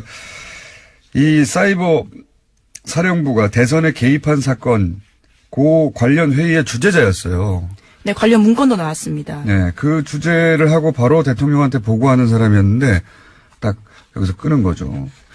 그리고 밸런싱이라고 제가 계속 표현해 왔는데 전병헌 전 수석이 사실은 이게 당사자는 기분이 나쁘겠지만 논평을 하는 입장에서는 MB가 살렸다고 계속 제가 주장했는데 또다시 영장이 기각됐고 요 사안 묶어서 저희가 잠시 민의로 다뤄보겠습니다. 다음 뉴스는 뭡니까? 네, 관련해서 국정원 이야기들 또 안 할 수가 없는데요. 2013년 국가정보원이 박근혜 전 대통령에게 최동욱 당시 검찰총장의 문제점을 지적했다라는 보도가 있습니다. 그러면서 보고서에 이런 내용이 쓰여 있는데요. 외부의 힘에 의한 특단의 조치가 필요하다라는 겁니다. 당시는 국정원이 댓글 사건으로 검찰의 수사를 받고 있었는데요. 이후에 최 전 총장은 혼외자 의혹이 불거지면서 불명예 사퇴했습니다. 이건 뭐 모두가 그렇게 생각하지만 물증을 잡지 못하는 최동욱 전 총장을 찍어낸 게 결국은 국정원 발 아닌가 생각이 왔는데 그 근거가 하나 나온 거죠. 그러니까 이게 국정원은 당시 이제 범죄 피의자였단 말이죠. 예. 네, 그렇죠. 수사를 받는 대상자였습니다. 강도가 수사관을 날린 거죠. 예. 나 저 사람한테 수사받기 싫어. 그랬더니 그 감독 기관인 청와대가 오케이 날려줄게 하고 날린 거죠, 이게. 예. 네, 외부의 힘에 의한 특단의 조치가 필요하다라는 문구가 특히 눈에 띄는데요. 당시 이후에는 최 전 총장이 언론 보도를 통해 가지고 굉장히 곤혹스러운 상황을 겪었거든요. 여기 이제 외부의 힘은 조선일보라고 바라볼 수도 있고, 예. 그리고 특단의 조치는 이 소위 혼외자 사건일 수도 있고, 여하간 이렇게 보고를 하고 예, 강도가 수사관을 날려주세요 하니까 청와대가 오케이 하고 날려주는 이게 같이 범죄 집단이죠. 강도가 날려달라고 하니까 날려주는 게 조폭 집단이고. 네, 그래서 이와 같은 혐의들이 추가돼서 남재준 전 원장의 공소장에 쓰여 있다라고 합니다. 청와대가 범죄 집단이었던 거예요, 같이. 예. 자, 다음 뉴스는요. 네, 어제 최순실 씨의 해외재산 관리인으로 의심받는 데이비드 윤 관련된 소식 전해드렸었는데요. 데이비드 윤이 부동산 개발업자에게 청탁을 대가로 뒷돈을 받은 혐의로 인터폴에 적색 수배됐다라는 내용이었습니다. 관련해서 검찰이 주요 단서를 파악했다고 TV조선이 보도했는데요. 최순실 씨를 거쳐서 박근혜 전 대통령에게 청탁이 전달됐고 실제로 국토부에 지시사항이 내려갔다라는 겁니다. 특히 그 근거는 안종범 업무수첩인데요. 여기에 보면 담당 공무원들의 이름과 국토부 확인, 점검 같은 메모가 있고요. 또 지난해 7월에는 덮자라는 메모가 있다고 합니다. 어제는 데이비드 윤이 자체 로비를 한 것인가, 이름을 판 것인가 정도였는데 이제 한번 더 들어가서 이게 실제로 국토부 지시가 이루어졌다고 하니까 우리가 익숙했던 그 패턴, 최순실이 얘기하고 최순실이 말하면 박근혜 대통령이 지시하고 그것이 안종범 수석에 의해서 실제 실행이 되고 수첩에 등장하고 종범실록에. 예, 그 패턴 그대로인데 완전히 새로운 내용이네 이거는. 근데 데이비드 윤이라는 인물, 최순실의 해외 도피재산 관리자가 아니냐 하는 의혹을 받던 이분이 실제로 국내에 들어와서도 기획부동산에 참여해서 이거 하고 나서 50억을 약속받았다는 거 아닙니까? 네, 성공보수로 50억 원 받기로 했다라는 건데요. 이러한 부탁을 받고 난 뒤 한 달 뒤에 최순실 씨가 데이비드 윤한테 문자 보냈다라고 합니다. 부탁한 건 지금 검토 중이다라고요. 그러니까요. 요거 아주 큰 건이네요. 뭐랄까요. 기획부동산 정부였다. 예. 부끄러움이 없으니까요. 예. 뭐 이권 청탁이 들어오면 대통령 입을 통해서 그대로 수석을 통해서 공무원한테 지시되는 그 패턴이 다시 한번 구체적으로 확인된 거네요. 예. 요거 혐의 추가되면 또 형량이 늘어나겠습니다. 예, 아무래도 그런 상황인데요. 예, 검찰이 계속 주시하고 있습니다. 자, 2분밖에 안 남았기 때문에 빨리빨리. 왜냐하면은 저희 전담 판사가 지금 기다리고 있거든요. 네. 네, 서울대병원 노조가 서창석 병원장을 최순실 게이트와 연루된 의료 적폐로 지목하면서요 사퇴를 요구하고 있습니다. 또 무기한 파업에 들어갔는데요. 비정규직의 정규직 전환도 요구하고 있습니다. 서 원장 같은 경우에는 박근혜 전 대통령 주치 이르스요. 비선 의료진을 묵인했다라는 의혹을 받고 있습니다. 묵인 정도가 아니라 뭐 굉장히 많이 등장하죠, 사실. 이분이 아직도 병원장이었군요. 예. 무기한 파업 서울대 병원 입장에서는 당연한 것 같고요. 자, 다음 뉴스는요. 네, 자유한국당 신임 원내대표로 뉴스공장 게스트인 김성태 의원이 선출됐습니다. 김성태 신임 원내대표는 표결에 참여한 자유한국당 의원 가운데 과반 이상의 표를 얻어서 55표인데요. 이번에 신임 원내대표가 됐습니다. 한 표 차이로 과반을 통과했어요. 아주 아슬아슬하게. 저희 고정 코너인 내부자들 어떻게 될까요? 예. 내일 결정되나요? 저도 모르겠습니다. 오늘 통화해 보려고요. 자, 다음은요. 네, 자유한국당은 어제 검찰이 최경환 의원을 상대로 체포동의 요구서가 접수되자 표결에 참여하지 않겠다라는 방침을 정했습니다. 장제원 수석 대변인이 밝힌 바인데요. 자유한국당 의원들은 체포동의안 투표에 참여하지 않는 것이 정당하다면서 그런 선례를 만들었으면 좋겠다는 차원에서 안 한다라고 밝혔습니다. 친박이 아니라 친홍이었으면 지금 전면 투쟁 나섰겠죠. 예. 지난 며칠 전에 저희가 예상한 바입니다. 예.